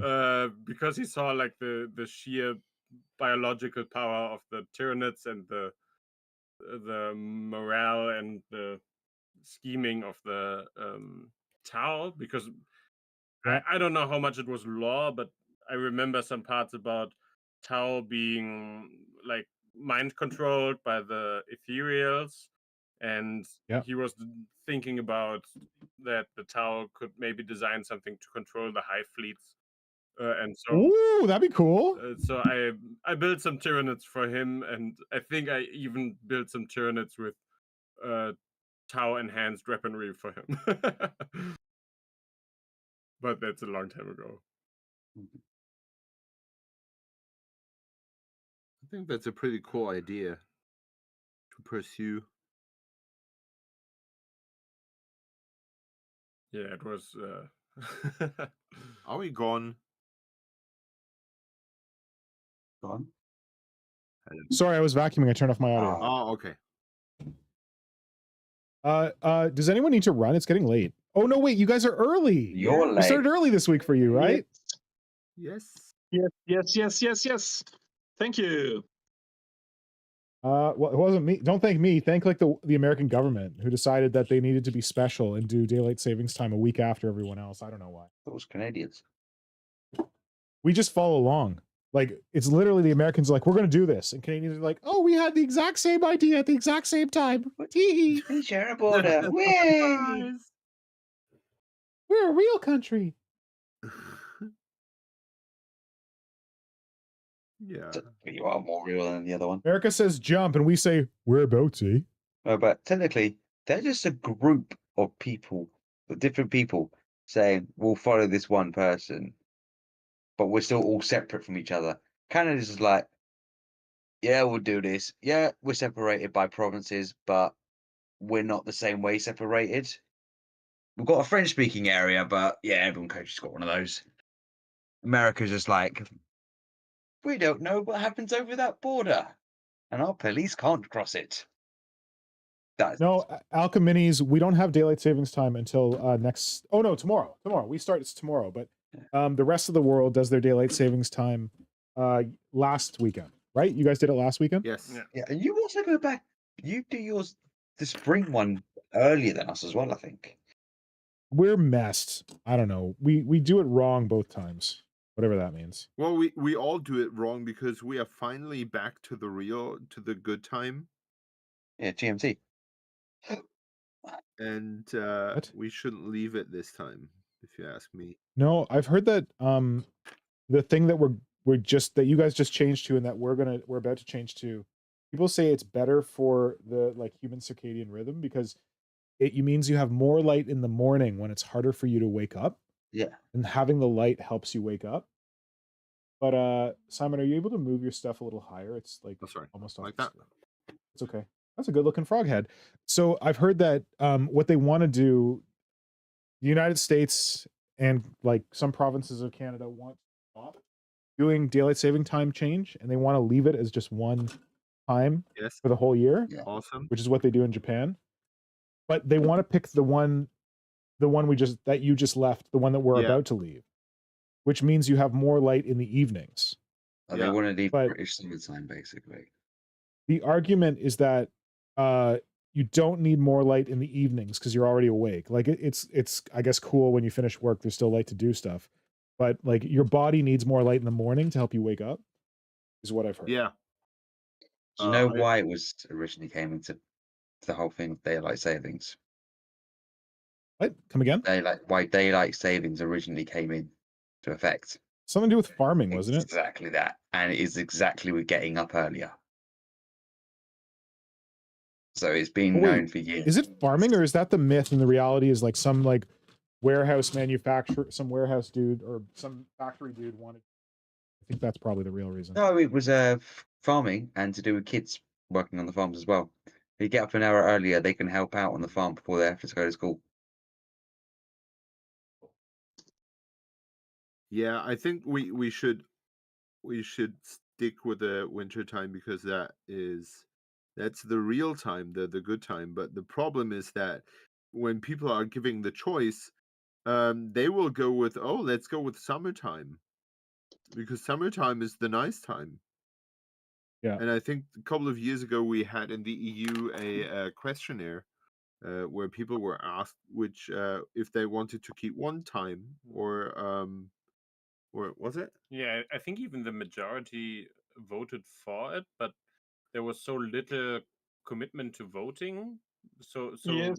few people voted. So they said, okay, if it's not that important, then we're not going to change it, I think. Yep. Yeah. That's how it was. And it was pretty lucky because they wanted the summertime. No. Yeah. So they wanted the wrong time. And Well, I don't know. yeah. That's kind of messed up. It's also, imagine every single country decided differently of what one they would want Well, to it do. would just be different time zones. Like we'd just figure it out. Oh, like no. you got to figure it with Japan because Japan never changes their clocks. So like half the year you're like 14 hours behind them, and half the year you're 13 hours behind them. Oh, no, what I mean is you're traveling across Europe. So this is where I mean, but it can get crazy because obviously you got your Central European time. So you could go from Portugal, who is on Central European time, and then you've got Spain that decided to do the change. So they're a different hour, but Portugal didn't do the change. Flynn, Then you go to France. Flynn, Yeah. are you familiar with Canada and the United States? Yeah, but that's Are you familiar with how large these countries are? I have driven between provinces and like going over the border. I'm like, okay, I'm losing 1 hour or I'm gaining 1 hour. But that's the thing. You're going through one country and you know about these time zone stuff. You could be going through about 20 different countries and each one has gone for different time zones. That's where it gets complicated. Oh. With This America, means you got to it's know about this time zone stuff. yeah. So like with America, you are just going. Once you get to a certain state, you know it's the time zone change and all of that state, and then the next few states across until you get to the next one, it's the time zone change. Other countries, it's Well, up and down, actually, back and I forward. think there are some provinces and states where they don't do daylight savings time. Oh Jesus. This That's gets crazy. I know. really fucked up. I was thinking about the time travel opportunities you could do. Exactly. Because you could turn up to one state and it's 5 o'clock. You go across the border and you're still going to the east, and it's 4 o'clock instead of being 5 o'clock. Listen, I've tried it with my brother living in Japan. I still haven't gotten the lottery numbers right. Yeah. Okay. Dude lives in the future. He hasn't helped me at all. Back There to you go. Alchemini's Saskatchewan doesn't change the clocks. That's the one I was wondering. Just for because I'm watching it right now. Marco, did you ever recommend The Preacher to me? yeah, I surely did. Oh, I might have. Of course. I might have. No, I have the comic, not the. Wait, not the comic or the show? The comic. Yeah, I read some of it. Read all of it. Read all of it. It's bloody amazing. Okay, because I think I recall that you mentioned it to me like For sure. tens of years ago. For sure. Now the show is running and I'm kind of watching it. Okay. And yeah, I as I haven't read the comics, I cannot really relate. Yeah. And that's something you probably shouldn't compare that Yeah. because No. which comic adaptation really works, but yeah, Isn't the guy who wrote the Preacher also the guy who wrote The Boys? Yes. Yeah. Oh, nice. A ton of other stuff. It's Garth Ennis, and he's bloody brilliant and very British. Yeah. What I'd say is don't read if you're going to continue watching Preacher, don't read the comics. because one thing I have realized is if you read anything and then you watch an adaptation of it, you're going to be Yeah. annoyed by the the adaptation of it. No, But if you Not true. I disagree partially. The Boys totally works in both ways. Preacher doesn't. yeah, that's I've heard The Boys is way better as a TV series than the comics actually are. but typically that's what I mean. Yeah. Typically, it is. Oh no, the boys have changed the storyline already. That's the thing. The Yeah, boys have of actually changed the course, storyline. So But they did it so You have to- tastefully and so well that it doesn't bother any of the comic readers. I think. Marco, Yeah. I love that you just use the word tastefully in the same sentence as The Boys. Speaking of the boys, There is nothing tasteful about that show, have you but it's good. It's good. It's just horrible. have you seen the spin-off, the technical spin-off Yes. for it of Gen V? No, I canceled my Amazon. I can't be bothered. Yeah. But yeah, I saw the what was the orgy episode, and I was like, it's never going to top this. I don't need to Herogasm. watch anymore. yes. Herogasm. Yeah. You know, Herogasm is That was actually meant to be a insane. superhero and not an orgy.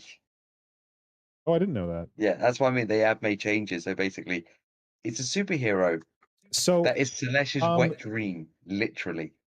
okay, so Flynnhammer, in response to your comment, don't watch the show if you've read the book because the adaptation is not going to be good. I present to you The Expanse, which actually improved upon the subject matter of the books. Oh, yeah. Yes. I present to you Stardust, which, while an exceptional adult graphic, it's not a graphic novel, it's like an illustrated book by Neil Gaiman. The adaptation is beautiful and different and amazing all in its own On right. about the one with the I star. present to you Just how- Coraline, How about, amazing. I think how about Good Omens? How about Good Omens? Good Omens is fantastic. It's so good. Isn't it? Isn't it? Yes, Okay, I've got the book is excellent. The adaptation is different but excellent as the well. last thing you've said, I do have points about both of those. Coraline, I just want to make sure, is that the one with the buttons on the face? Yep. Yeah, I could never get into watching that TV show, the film. I could never. Not a TV show, it's a movie. I couldn't get into watching the film. Stardust, is that Why? Too scary? No, I just wasn't interested in it. I couldn't keep my attention enough. I got bored within 5-10 minutes of watching it, and I just couldn't keep it attention. Stardust, is that the Okay. one where it is the witches eat the heart of a star thing? Film? Yes, Michelle Pfeiffer, a star falls from the sky and winds up being Claire Danes. Yeah, There's like that's a good one. 3 or 6 princes who are trying to like come after Oh, the her. 7 Princes, yeah, Septimus, and it gets killed. You've got Henry Cavill was actually in there as the bully in the English Henry town. Cavill's in there? Henry Cavill is in there.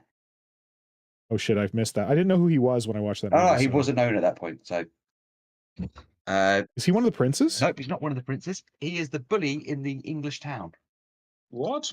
I don't remember that. So you know they got across the wall before they get into it. He's the basically says, "Oh no, she'll be better with me." Blah blah blah. Then what? Yeah, upper class person. Never didn't even know there was a book for it. So, but that film is good. Stardust is beautiful. It is gorgeous. It is illustrated by Charles Vess, who's a phenomenal illustrator. It is a work of art. And Like, yeah, I was gonna, if you like Neil Gaiman, you haven't read Stardust, you got to get it because like it is beautiful. And don't do the mistake that I did because I didn't know what Stardust was and get the audiobook of the beautifully illustrated novel. Get the illustrations. You got to see the illustrations. And don't get there's like a novelization of it with no illustrations. I mean, fine, but not worth it. it's the dyslexic in me that goes reading is hard. Well, no, just look at the pretty pictures. I just want you to look at the pretty pictures.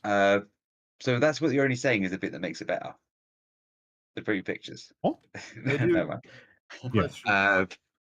Sorry to Wait, interrupt, Simon? but I got a question. You're seeing this frog dude, right? Yes. Yes. Yeah. How do I make it more demonic? I mean, he has an eye on the head and no eyes, but other than that, how do I change this? He looks like a frog, and I know I Chat, wanted to save Hydra from himself. Hydra, once it's painted by others, No, it will. no. Because the only Well- other thing I can think of is something that's stupid and just won't work. What about making the eyes more sinister looking? Or some, Like not round, maybe like some more angular? thorns. Like there's some toads that have like Horny toads. thorny. Simon's favorite. What? Like Horny toads. Thorns. on the back, like or maybe it'll look a bit too much like those lizards. Don't know. If he has just spikes going down that, spikes are fucking hard to cast. Okay. I Shit, you're thought right. about that. I thought also about hair, like giving it hair around the head. No, But I don't know about hair. yeah, me neither. No The only hair. other, one other thing is teeth, but you've already got a Also closed hard mouth. to cast. Yep, I could add little teeth to it, like sticking out of the mouth. Fangs, yeah. Oh, that works. I honestly believe that if you make the eyes more angled and less round, it might make it look more sinister, or like give some like facial ridges or something. I don't know. It all those eyes are already pretty sinister looking. Are they gonna stay hollow? Okay. Yeah. I thought about leaving them hollow because then they have it's like a skull, more like a skull head. Yeah. Are you gonna be able to cast them hollow? Yeah. Okay. So, just want to note what the material I'm working with here, in case you didn't see it on the tins. This is epoxy sculpt, which is a cheaper, awesomer alternative for green stuff, and I'm using it to reinforce this this foam, so that it's harder, and so that it doesn't like decompose if I try and spray it with spray primer, but also so I can add detail to it. So right now I'm just putting on a layer to make it stronger, so that my wire doesn't pop out, and then I'll go back and do like a detail layer on it. Epoxy sculpt is also the material I am using. Surprise. Great. Look at this stream brought to you by Epoxy Sculpt. Wow. Epoxy sculpt. I do have. That's good. I'm trying to get in their good books. So keep that up, Simon. I do have just a general question in regards to painting with it after the fact and using Nivea. One thing I've had was I want to be using, because I know when you don't need to wash it off afterwards and everything, and you can just do it straight on. I don't know if I'm using too much Nivea or it's something to do with contrast paints, but when you put the contrast paint on straight from like the pot onto the bit after it's been sprayed, spray went on fine. There was no issues with the spray going onto it, but it's just Then you should be fine. But it was when I was putting the contrast on top of it, it's pooling, but not pooling in like it's pooling as the recesses. I would push it over, put it as recess. It would pull back onto the area I initially put it onto, like it's like being hydrophobic. But as soon as I've never seen that. as soon as I put it on with like pushed it into specifically with like a different brush, it then keeps it and gets the spray carried over. It's a bit weird. I don't know if it's like I'm using too much Nivea on my tools and it's staying in there and dripping in. It's How much Nivea are you using? I'm just doing like a thin film, not like anything more. So I don't know. Is it white or is it just greasy? Greasy. And you should be fine. Yeah. Simon, you ever encounter that? Marco? Say again. Sorry. No. Oh fuck. Shit. I've never had the problem of using too much Nivea. I think it's very, very, very forgivable as a technique. Yeah. Me neither. Well, these are ones I did. I just sometimes have the problem that I obscure what I'm sculpting with that I obscure it with too much Nivea. Oh, I'm about the painting afterwards. I think it's just me, like I might be using too much because these are ones I sculpted a while ago before. Like, okay, let me hold it back a bit. You also might be watering down your contrast too much. Oh, I'm just going straight out of the pot. Well, you're supposed to use a little bit of contrast medium with it. It also sometimes I sometimes have it, and I don't know what you're using as a primer, but I sometimes have the feeling that the primer almost acts like a lacquer. Yeah, the primer went on fine. It's just GW's primer, but I it's like the first time I'm painting some of the models where I did it. Is like I managed to get the coating done most of it afterwards, but I'm just thinking if its contrast is going to do that with it, I kind of might go back to my old way of painting. of like I've the never old. had that problem with contrast Yeah. paint. So there might be. Have you cleaned your brushes? Like that might be a thing. Potentially, yeah. I think I might have had, but it's either I had some of like the soap residue for the brush cleaners still on there. That could be it. That would do That it. could do it. Or, but then other times it'd be like, it was weird. It was like when I was doing that with normal paints. So I think it could just be a contrast paint thing, but it was just how it pulled on there was a bit weird. Yeah. But that was only the only thing that I think was different. But then again, my first time I've used contrast on them, so I don't know if it's just like it's how I'm doing it with the epoxy sculpts. Because the green What's the stuff, color? What contrast color is it? it's the Dark Angels green, the cap for it. That's the main skin I'm not color. familiar with that one. And then again, Caliban, whatever. it's on the red. The Flesh Terror is red as well.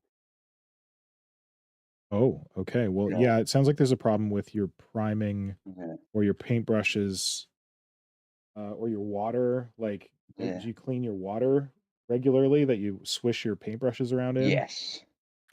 That it was actually the first bit of paint that went on the day that did that on the skin, which was a bit strange for me. It was like, okay, but I don't think it's. I think it's most likely I've put on too much Nivea, and it's like it seeped into the epoxy itself.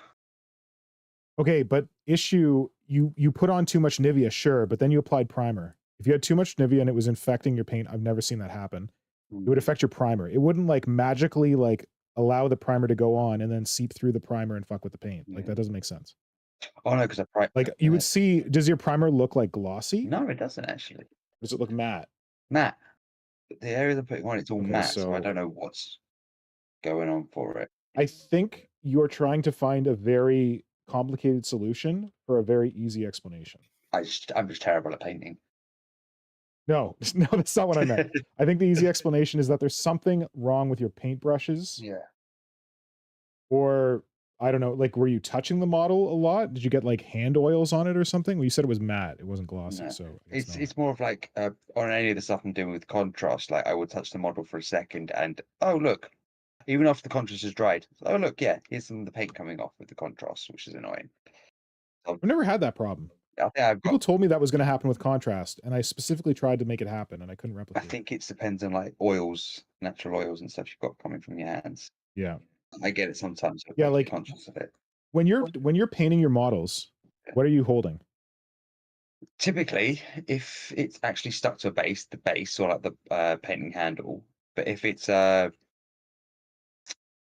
bigger model that I'm not going to keep it to the base because of what the areas need to paint on it, I'm holding like an area which is just either still primer or something that is dried completely. Don't ever touch your model. If you're painting your model, don't ever touch it. I do it all Never. the time. It does get oily. I solve it with a varnish in the end. Yeah. And the model gets glossy from the oil on my hands in the painting process, but in the end, it's not a big deal. Yeah.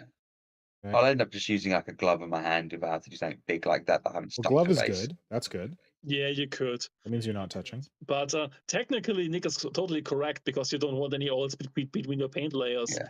But practically, I've never had any trouble at the end if you have the correct and good varnishes to finish the process. Yeah.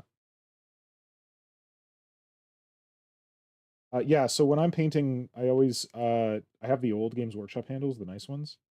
And anything I'm painting is attached to a base, and that base is even when I was doing Hell, sorry, not Hell, when I was doing the Screamer Killer, I had it on a base in like a large painting handle. Yeah. Which is recommended. Which is recommended. I don't bother to do it, and it works as well. Yeah. But it gets oily. The model gets oily when I touch it. Yeah. Yeah. I hate my life. I hate my life. Broke this foam guys. and I tried to glue it back together. I'm currently working on another super duper cool Gene Stealer character model. It's called the Locust. You know what it is? Yeah, I like him. That's the one with the blades. Model. Sorry? The one with the blades. Yes. The sad thing about this is it's such a cool character, super dark and creepy, and with the way the wind blows into the purities here. It's for me, it's nearly a perfect model. The sad thing is, locus in German is a word which used to mean toilet. Oh no! So how do they translate it in German in the German codex? I know you don't go in for that, but I don't know. Good question. But it's locust, right? It's not locus. no, it's Locus. There's no T. It's the same You'd as think. the German word for toilet. That is Yeah, locus. Locus. Oh shit. Yes. I mean, it's an old school Oh shit, word. indeed. Yeah, it doesn't get used these days too much, but still, it's hard to take it seriously. Oh yeah. Yeah. One day I will do a conversion of a locus where he's like springing out of his cloak, because like the fluff for that guy is that he's actually like a creepy mutated gene stealer thing underneath. I thought you were going for one day I'm going to have a locust jumping out of a toilet.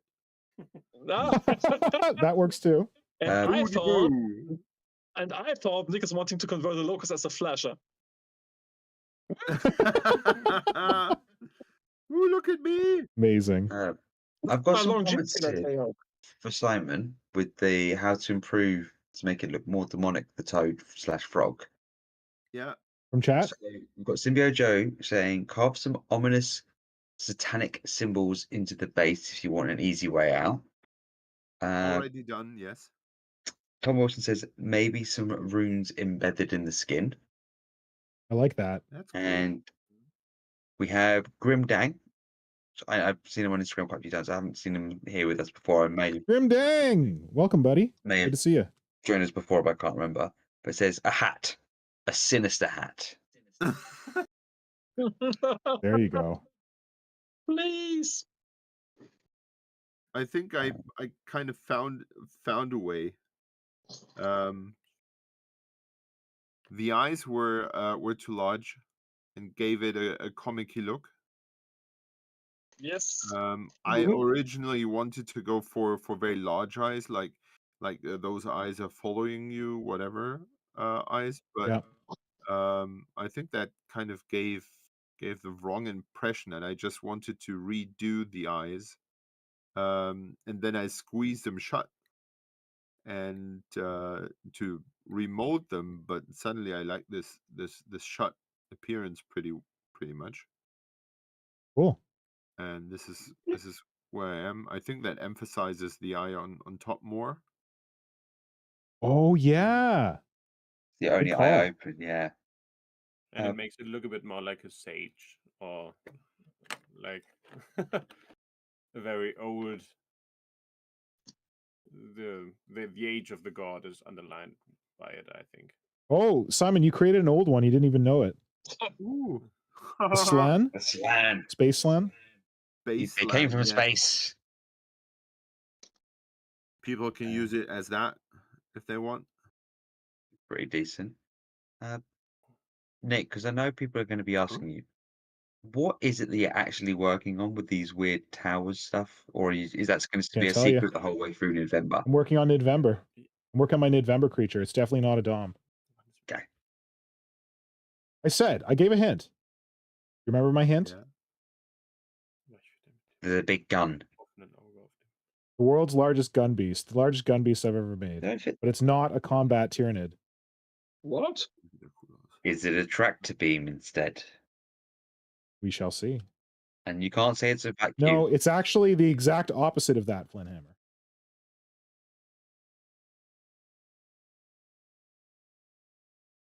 I'm just trying to. It's a big fan. I am about to retire. Cool. What was that? Today. Yep. You were what? About to retire here for today. Oh, okay. Yeah, I can see that. Well, thank you for joining us. Thank you. I've had my fun. I hope you too. See you for the anniversary stream next with a mystery guest. Yes, with our secret guest. Secret guest. Yes. A mystery guest. Have a great night. Bye-bye. Stay healthy. Stay strong. See you. Bye-bye. Thank you, Marco. Talk to you soon. Have a good night. Bye. Save us all. Bye-bye. Bye. Yep. So Okay. I'm getting conscious of the time, so I kind of do want to just go over what Nidvember is this Oh yeah, year. Nidvember. Shit. Sorry, I lost that. Yeah, okay. See, Go for Nidvember. if you've Thanks. been tuning in and wanted to find out what the heck Nidvember is, Not Nickvember. Nidvember, yes, Don't give me a big head. Nidvember is whatever Nick decides to do, but Nidvember. Don't give me a big head. Nidvember is basically the month we decide to celebrate Tyranid. So this is actually the third/4th year of Nidvember. Fourth? So we did start out in 2020 as November. That was Nick's idea. Right. My idea was Nidvember originally. Oh, Fuck's sake. Yeah, blame it on me. Sure. But we decided to change the name because November was posted on the Warp Shadow page and everything else. We decided to change the name because we did feel a bit bad for the food communities. Slaaneshi people? That we decided to, because basically we overtook their hashtag on Instagram, which was the nice place for it. Less said the better about what the hashtag actually was on Twitter. Hashtag vor. Yes. Yeah, I was about to say food community is one thing. The other thing was the wars. I was trying to be less Slaaneshi. There are some people very upset who are looking up a biovore with what it actually is. Yeah. Or a pyrovore. A pyrovore. So after having had, we had, what was it, 2020, 2021, we had no themes. 2022, we had the theme of inspiration can come from anywhere, and we used the Warhammer Conquest trading card game. Was that what it was called? No, it was Warhammer trading card game. Warhammer Conquest trading card game was the trading card game afterwards. But we did all of those, so we had like the random names they gave to the cards to make them more distinct, which people took ideas with and ran with. Well, we had last year's ultimate winner of Deshande with his Von Ryan Leaper, which yes, with his prophetic Von Ryan's Leaper. And then we had a Von Ryan's Leaper before it was cool. Yeah, and then what was it? November, and then it was like June it got announced or whatever it was. So within about No, it was like announced in like April or something. Yeah, so within about what, 6 months. 6 to 7 months, we get the new Shande was gazing into the future. Yeah. So we Warp Shadow had predicted the future of Von Ryan Leapers will be back. That was the only one we got though. But still, we predict the future in some ways. And so this year we thought we were gonna get like a Viragon and stuff like that, but no. Well, people thought they were getting a Viragon because of everything, but yeah, that's not yet that we know of. And so this year the theme is non-combat Tyranids, which perfectly ties in with the fact of Tyranids destroyed and absolutely ate Ogrim. So it's just basically, what is the Tyranids created to help with the digestion of Ogrim? To get every so last like Tyranid scenery, Tyranid creatures, Tyranid terrain, digestion. Like they can have like scything talons or weapons and stuff, but like it's probably best because like the thing is all Tyranids are made for devouring a planet. But yeah, like you're not going for like badass Hive Tyrant super combat thing. You're going for something a little weirder that, you know, if it ran into a space marine, it could probably like spew something on it, but its actual purpose is something different. Like easy way to think of it. If you think of like the what was the name of it? It's the Stonecrusher Khan effects. They were designed to basically rip apart tanks, and they got the ones with the bioflail with that basically the wrecking ball, basically take down buildings or big sweeping attacks. They were sort of specifically designed for that. You've got your digestion pools, you've got spore towers, spore chimneys, capillary towers, whatever you want. Stuff like that they've created, but you've got to think there'll be specific Tyranids that they develop for it. Like they always talk about like there's different waves of Tyranids at the invasion. Like you've got your venom thropes, your toxicremes. They're there to be like the spore clouds to help digest things, the rippers to eat every small little thing. But obviously there's other organisms that don't get seen on the battlefield because they are developed as they come out at such a later stages that they aren't recorded by the Imperium because they're all dead by then. They're all dead. So what are those Tyranids that could be there? So let your imagination run wild. Yeah, and like, which isn't to say that like if you want to participate in Nidvember, you don't have to follow the theme. You can just make cool Tyranids in Nidvember and like tag them with Nidvember, and also make sure to tag the Warp Shadow handle on Instagram when posting them on Instagram, because then you'll be tracked and considered for.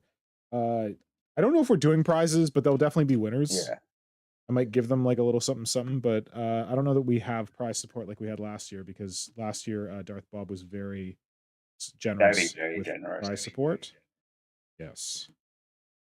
So yeah, can't guarantee prize support this year, but can guarantee at least some stickers or something. You win. Maybe I'll make some more. Last year I made Golden Gaunt trophies with the help of Miniature Spencer, and I sent those out to the winners. So maybe we do some more Golden Gaunts. That'd be fun. So also, there will be different categories. Now, categories, I will admit right up now, they will kind of depend on what entries we get, because if we don't get many painted models, we're not really going to do a painted one, because if you get 3 people that paint a model, for me, it's kind of unfair if you've got 20 people who've done a converted model, and just because you're one of 3 people that have done a painted model, Yeah, you're automatically sense. winning is not as fair. So think about it.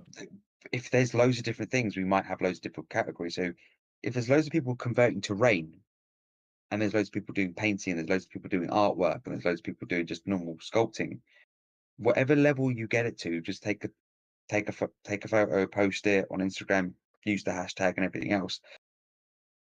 But you may get considered if you post multiple things for different categories, whatever we create. Those categories will be created, as I said, depending on what we have.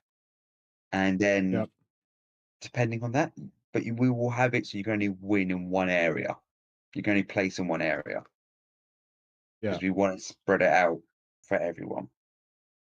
Spread the love. There's not like oh, you participated, here's a medal. It's you've won in this category, but we want to spotlight somebody else, because it is about growing the community as well. Yeah, and encouraging more creative stuff. I love that. Also, like, to be clear, because some people have asked this question, you don't have to paint your models. Yeah.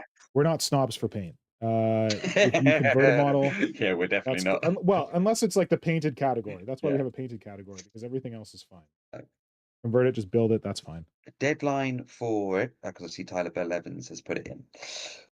So that would be when the last country passes when your country passes turns to the 1st of December is when the deadline will be. Good point. Because I can't be bothered by saying, oh, it's a deadline heck for my time in the UK of it. That's not fair, because agreed. You've already lost hours from working on it because I went into it while you were asleep, or you've gained hours on it because you were able to do it because I was asleep when my country went into the 1 o'clock. You get the month from when your country moves into what moved into the 1st of November until it moves out of November. That's the time limit you have. So you've got until 11:59 seconds on the 30th of November in your region, your time period. Nice. Cool. Yeah, we're not about rules lawyering people. We're just about having fun and encouraging people to make cool stuff. So just have fun and make cool stuff. Yeah. And tag it with the hashtag Nidvember, and tag it with @WarpShadow. Especially for the ones that you want to make sure. I'm just trying to think, because sometimes I've seen it where you put the tag on for us and we don't see it. But I am using a different site, which I am checking daily, basically, for any posts that go on. Oh, fantastic. If you are Thanks for finding that. Doing a reel, please make sure you tag us in that post, because reels do not show up on that secondary site that I use that tracks the hashtags. Oh, good to know. Good to know. to know. Okay, 2 more legs. No, 2 more toes. Toes? Toes. What did you think about Hydra, what did you think about the idea to put satanic runes on the skin? I like it. I think I'm going to redo part of the stomach here. Because I have, like, for reasons I cannot remember, I have made 4 dots basically in a square, and that doesn't look very appealing to me. Yeah.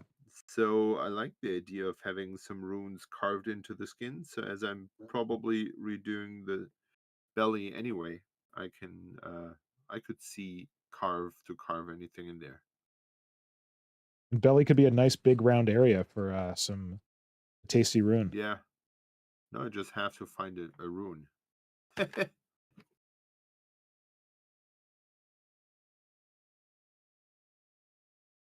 But So I'm doing what I shouldn't be doing here, and I am trying to reinforce this styrofoam with epoxy sculpt while this glue is not yet set. Oh. Don't do that. Let it set. I feel like this is such I wouldn't try to reinforce anything with epoxy sculpt because it's so hard to get even. Well, I'm just doing like a rough underlayer, and then I'll come back and do like the detail on top. Yeah, still rough. Rough to spread it out evenly. I think I'm gonna have to head off, guys, because I've got one of those very rare days where I actually do have work in the morning. Oh no, sorry. That's all right. Yeah, I'm gonna have to Okay, head I'd off. probably have to run soon too because Nora just got home. But anyone watching, if you haven't done so already, please do like the stream, share it, drop a comment if you're watching this after the fact. But thank you very much. I'm gonna drop off now, guys. See ya. All right, thanks, Flynn. Bye bye. Good night. Talk to you later. That's weird. Flynn's usually like The last right till the end. Yeah. Yeah, well, I guess he's got early work. I'm gonna join him as well. Sorry. Thank you for having me. Yeah. Thanks, buddy. Good to talk to you. Yeah. Sorry we didn't talk a lot, but good to have you here. Yeah, it was nice to listen in and have a good night. Have a good day. And hope to see you soon. Yeah. Look forward to it. Thanks for having me. Bye. Bye. Gute Nacht. Gute Nacht. He is sitting right beside you, right? Yeah. Sorry. Simon? Yeah. He is sitting right beside you, Yes. right? Why? Okay. So he's going to go sleep somewhere in your house. I was Yes. confused. Yes, he was here for my son's birthday. Oh, nice. Yeah. Right. All right. So for folks wondering what's going on here, these 4 things are going to be in the 4 corners of this base sort of thing, pointing inwards. Hard to show from the angle, but there'll be another one here, and another one there. And then these psychophage bodies are going to be attached to them, the 4. Well, here, let's do this.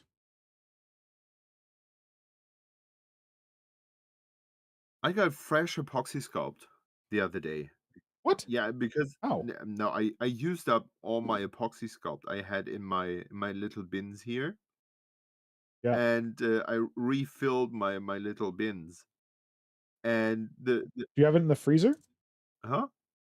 Oh. No, You keep it in the freezer? from those big containers. Yeah. And suddenly I have quotation marks fresh epoxy sculpt. And this behaves so much differently than Yeah. the one I had from in my bins does. It doesn't stick at all. It's so weird. Oh no. Yeah, it always keeps on falling off. Oh, that's weird. Yes, It gets stickier as it gets older. I didn't know that. apparently it does. Okay, so here is our very, very rough approximation of where I'm going with this. And then these things They're going to be kind of sticking out the side here. I'm not going to move the broken one. So the 3 of them are going to be sticking out the side here. Yeah, I don't. I'm barely excited about it at this phase, so I don't expect anyone else. There's sometimes where I like post like a work in progress that's like really rough. I'm like, hey guys, check this out. Isn't this exciting? And I'm like, why is no one excited about this? It's because no one knows what the hell I'm going for, other than me. So, but are you excited about it at this stage?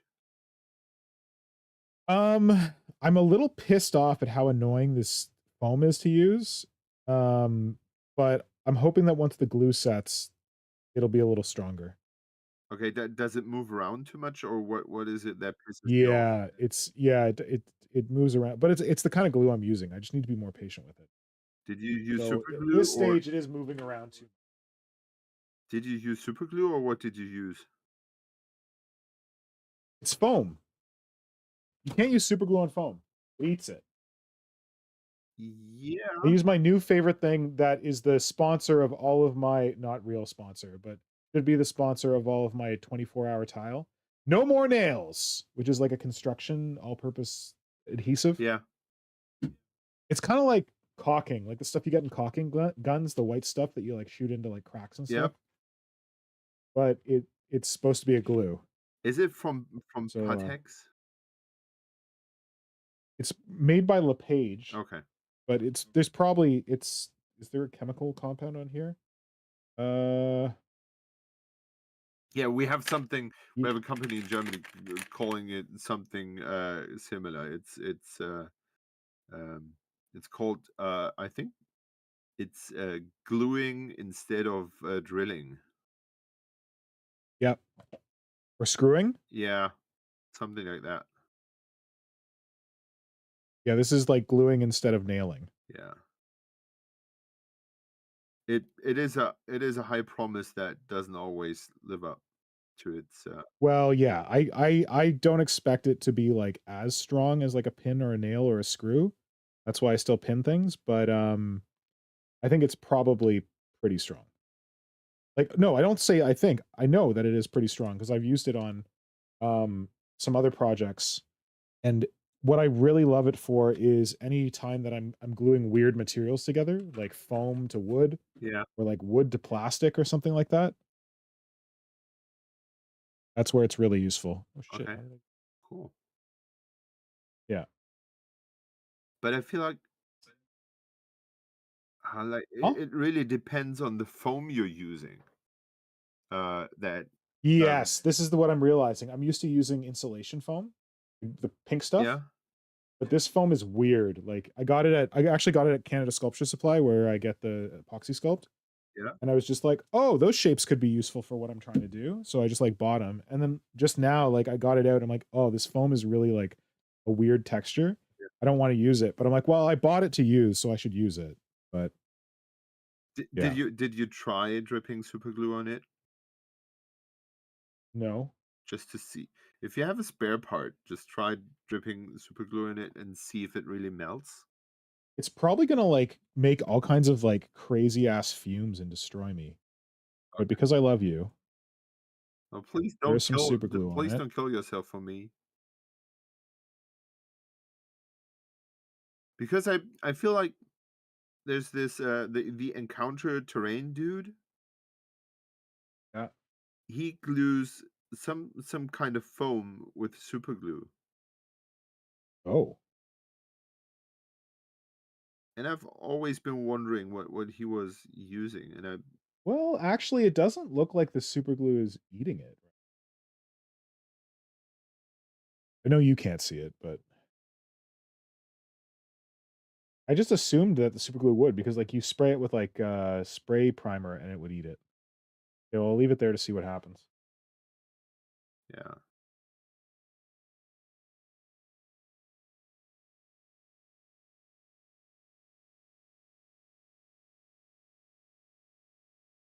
This is the part where I should be going and having dinner, but I'm getting out chips instead. Yo, we've had a lot of people join us for the stream. I want to thank everyone who joined up in the chat and everyone watching at home. We've had 90 views total, which is Wow. huge for us for a stream. That's massive. And And you know why? It's because I used that super sexy Paul Boner artwork as the preview frame. I don't think so.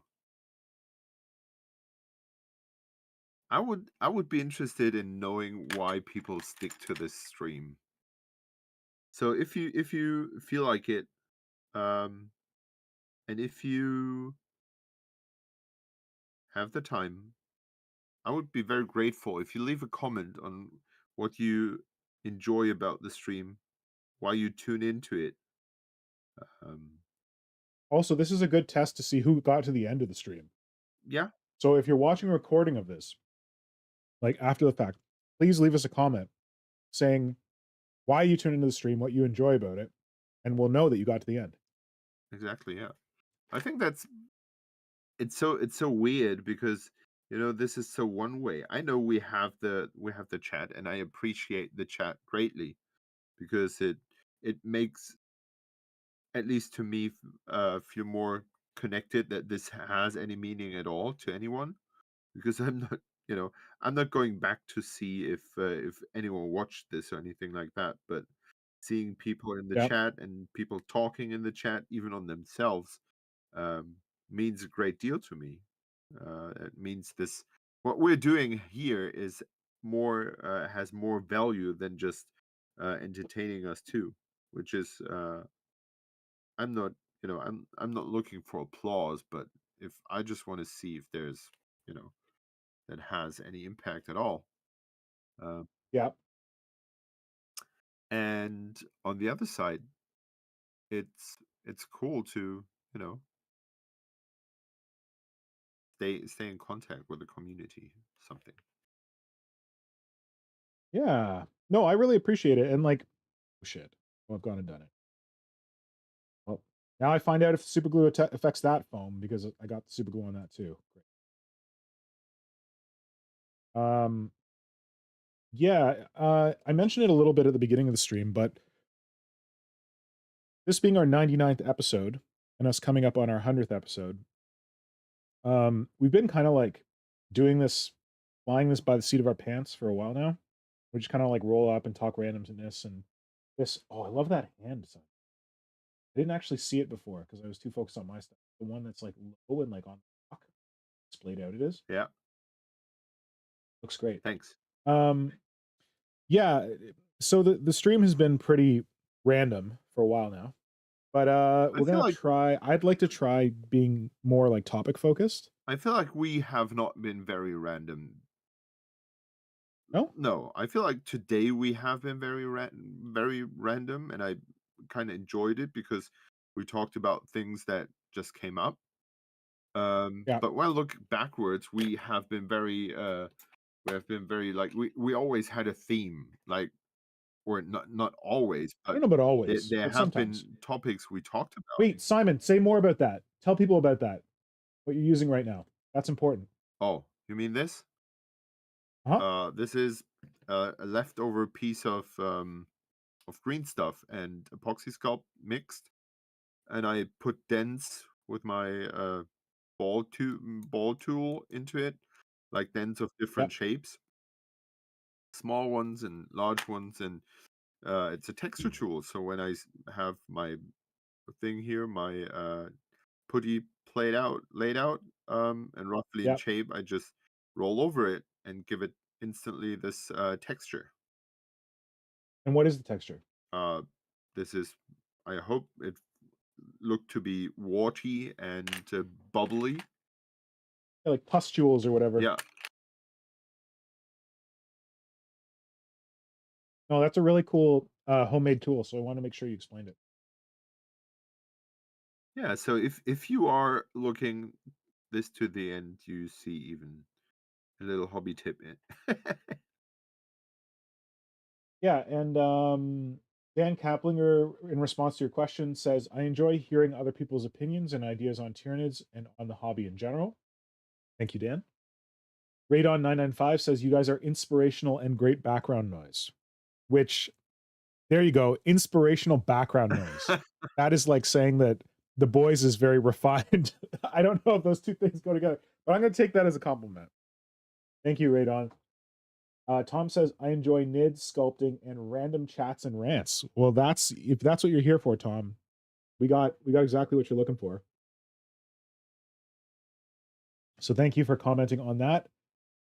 Tom, and Dan Kaplinger just said, also fun just being in chat. Dan, I'm really happy to hear that because sometimes I worry that we're not on top of chat enough. But for the 100th episode, we are definitely going to be on top of chat. We're doing an interview with this person. We're going to have like a set of questions prepared to ask the person, but we're also going to be taking questions from the chat. And Darth Bob is going to be coming on and handling the chat for that. Nice. Because he feels very passionate about it. So yeah, so make sure that you're here and you're in the chat. I don't know how much time we're going to have. I don't know if we're going to be able to get through all the questions in the chat, but we're going to try to get through a goodly number. But it is the case that it will be back at the normal time, which is an hour later for Europeans. Oh man, that again, I didn't get a good look at this guy. That eye on top is amazing. Thanks. I'm going to fix your video because you're like up in the corner of the screen anyway. So make it, oh, nope. Yeah, like I enjoy doing this stream. I enjoy talking to like Hydra and Flynnhammer and Hive Moloch, but I worry sometimes that I don't put enough thought into it and like think about like a theme or like a topic or that kind of stuff to like direct people like so they can know what to expect when they come and tune in. So I feel bad about that and I apologize. I also haven't been like consulting with my co-hosts here to be like, hey, what do you guys want to talk about? Like, do you have any thoughts about like what we should do or whatever? So I'm hoping to do better at that going forward. But I feel like that's why I was asking the folks here who tune into this, because I have the feeling that but maybe You're this not is worried? just my personal taste again. Yeah. That the our opinions on things and a little bit the rambly side of things, that is Yeah. what people interest, or maybe not interest, but at least that's Tune in. what we fed them for such a long time. And if you are Oh, right. sticking around, you probably are sticking around because you like hear us talking about with things, and You at least put up with it. yeah, kind of. So I'm just wondering if this is just my head, just an excuse for we are not preparing anything fancy, or Well, if this is reality. next week you're going to be able to see what it means when we prepare something fancy. Oh yeah. Because we're going to prepare at least a little for next week. Or 2 weeks, sorry, 2 weeks from now. I feel like I want to put tentacles on this dude somewhere, but I don't know where. My first thought is tentacly beard, but that it covers up those nice boobs. all right. Oh, you know what you can do? What? Idea. I don't know how you could fit it in, but think of a mustache. Like if he had like tentacles coming out like under his eyes off to the side, draping down. Ooh.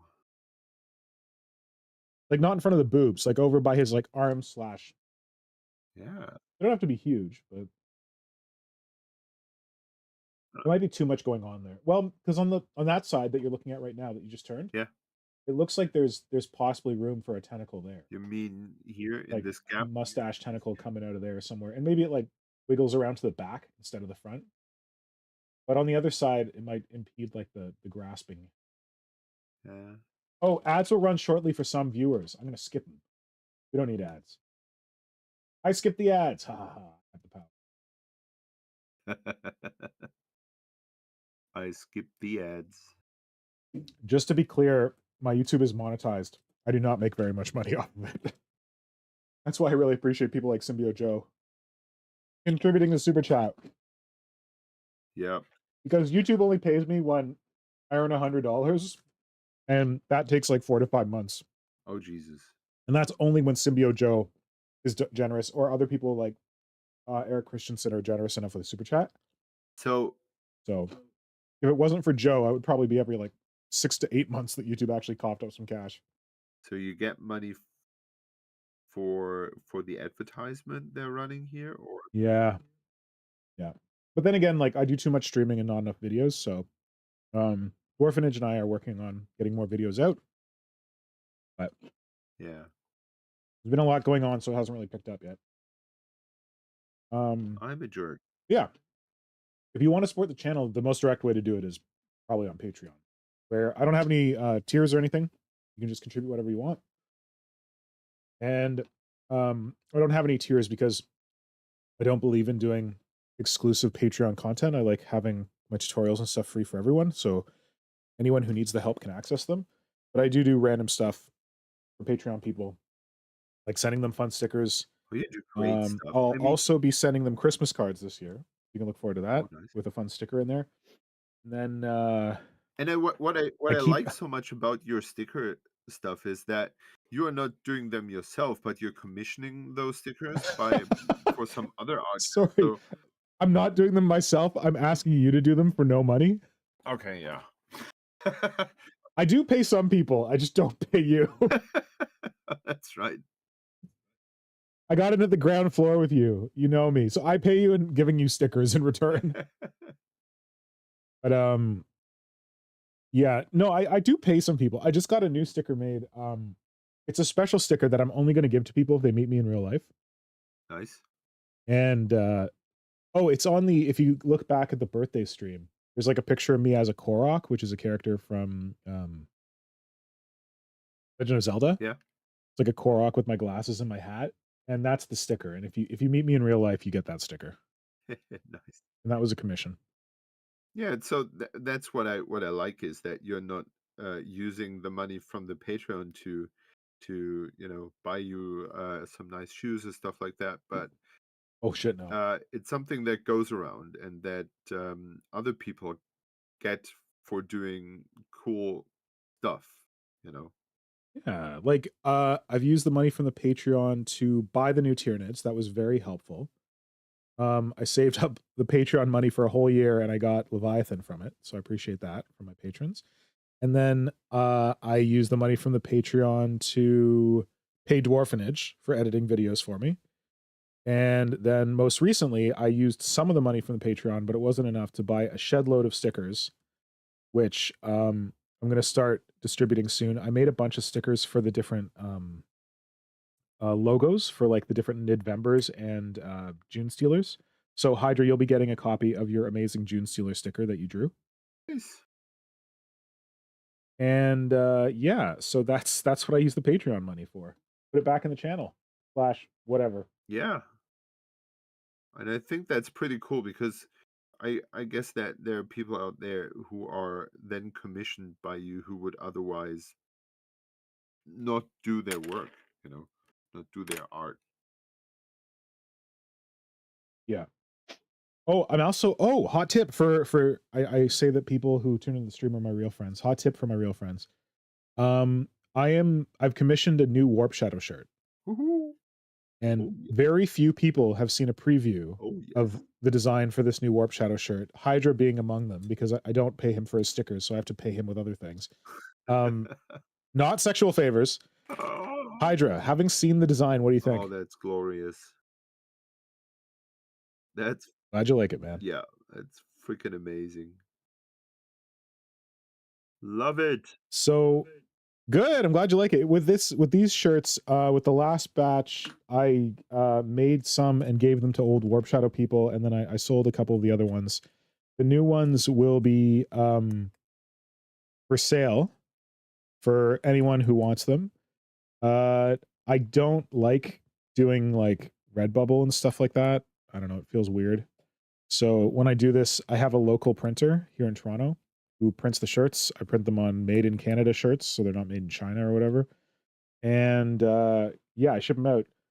And I think that last time I did them, I was able to print the shirt and ship it for $50 flat anywhere in the world, $50 US. I'm gonna have to see if that's gonna work this time, but that's my goal.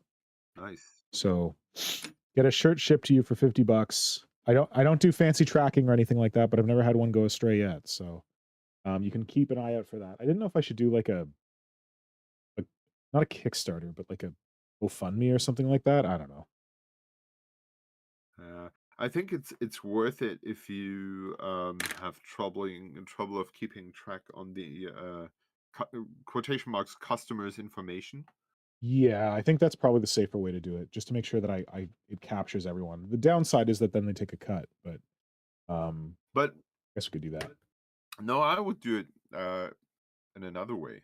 Like what I learned from last year's solstice thing is that you should go with Google formats, like Google Documents, where you just punch in your address and everything. Oh, Google Form. Yes. That worked brilliantly. Challenge with that is I don't think it can take payment, can it? Sorry? I don't think it can take payment. Oh no, but you can have like payment go by PayPal. Oh yeah, and then I could say like make sure you have to pay by PayPal and fill out a Google form. Yes. With the same email. Yeah. And then just tick the box in the form. That worked for me at least really well with the fishing 28 miniatures. Huh? Okay, I'm done with this frog dude. At least. And that eye on top is amazing. And it solves one of my biggest problems with miniatures, which is like you do them up, you make them in these cool poses, but you have the pose facing forward on the table, but you see it from above. Yep. So it's cool that you have like a detail that's looking up. Yeah, that's right.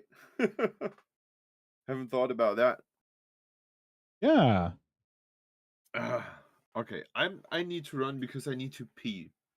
And I don't want to leave Okay, you alone. well, thank you so much for sticking it out for so long. Yeah, thank you. And yeah, and thanks for bringing your little brother, and we'll talk again soon. Nice. Yes. Love you, buddy. Love you too. Goodbye, everyone. Have a great... Bye, everyone. Oh, remember to do the outro. Oh, but goodbye, everyone in the chat. Thank you. Symbio Joe, you might get a preview because you have been one of the most generous contributors to the channel. Stay safe. So, later. Yeah. So there goes Simon. And yes, Symbio, I think I can probably send you a preview of the thing because you have been super generous. So thank you. And I think that is all we got time for. So thank you to everyone in the chat. Thank you, Kajan, for posting it on the links and all that.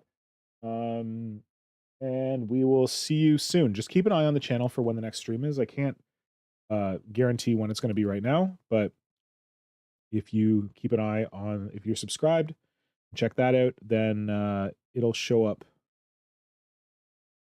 It will show up on the channel. So thanks, Grimdang, and see y'all later.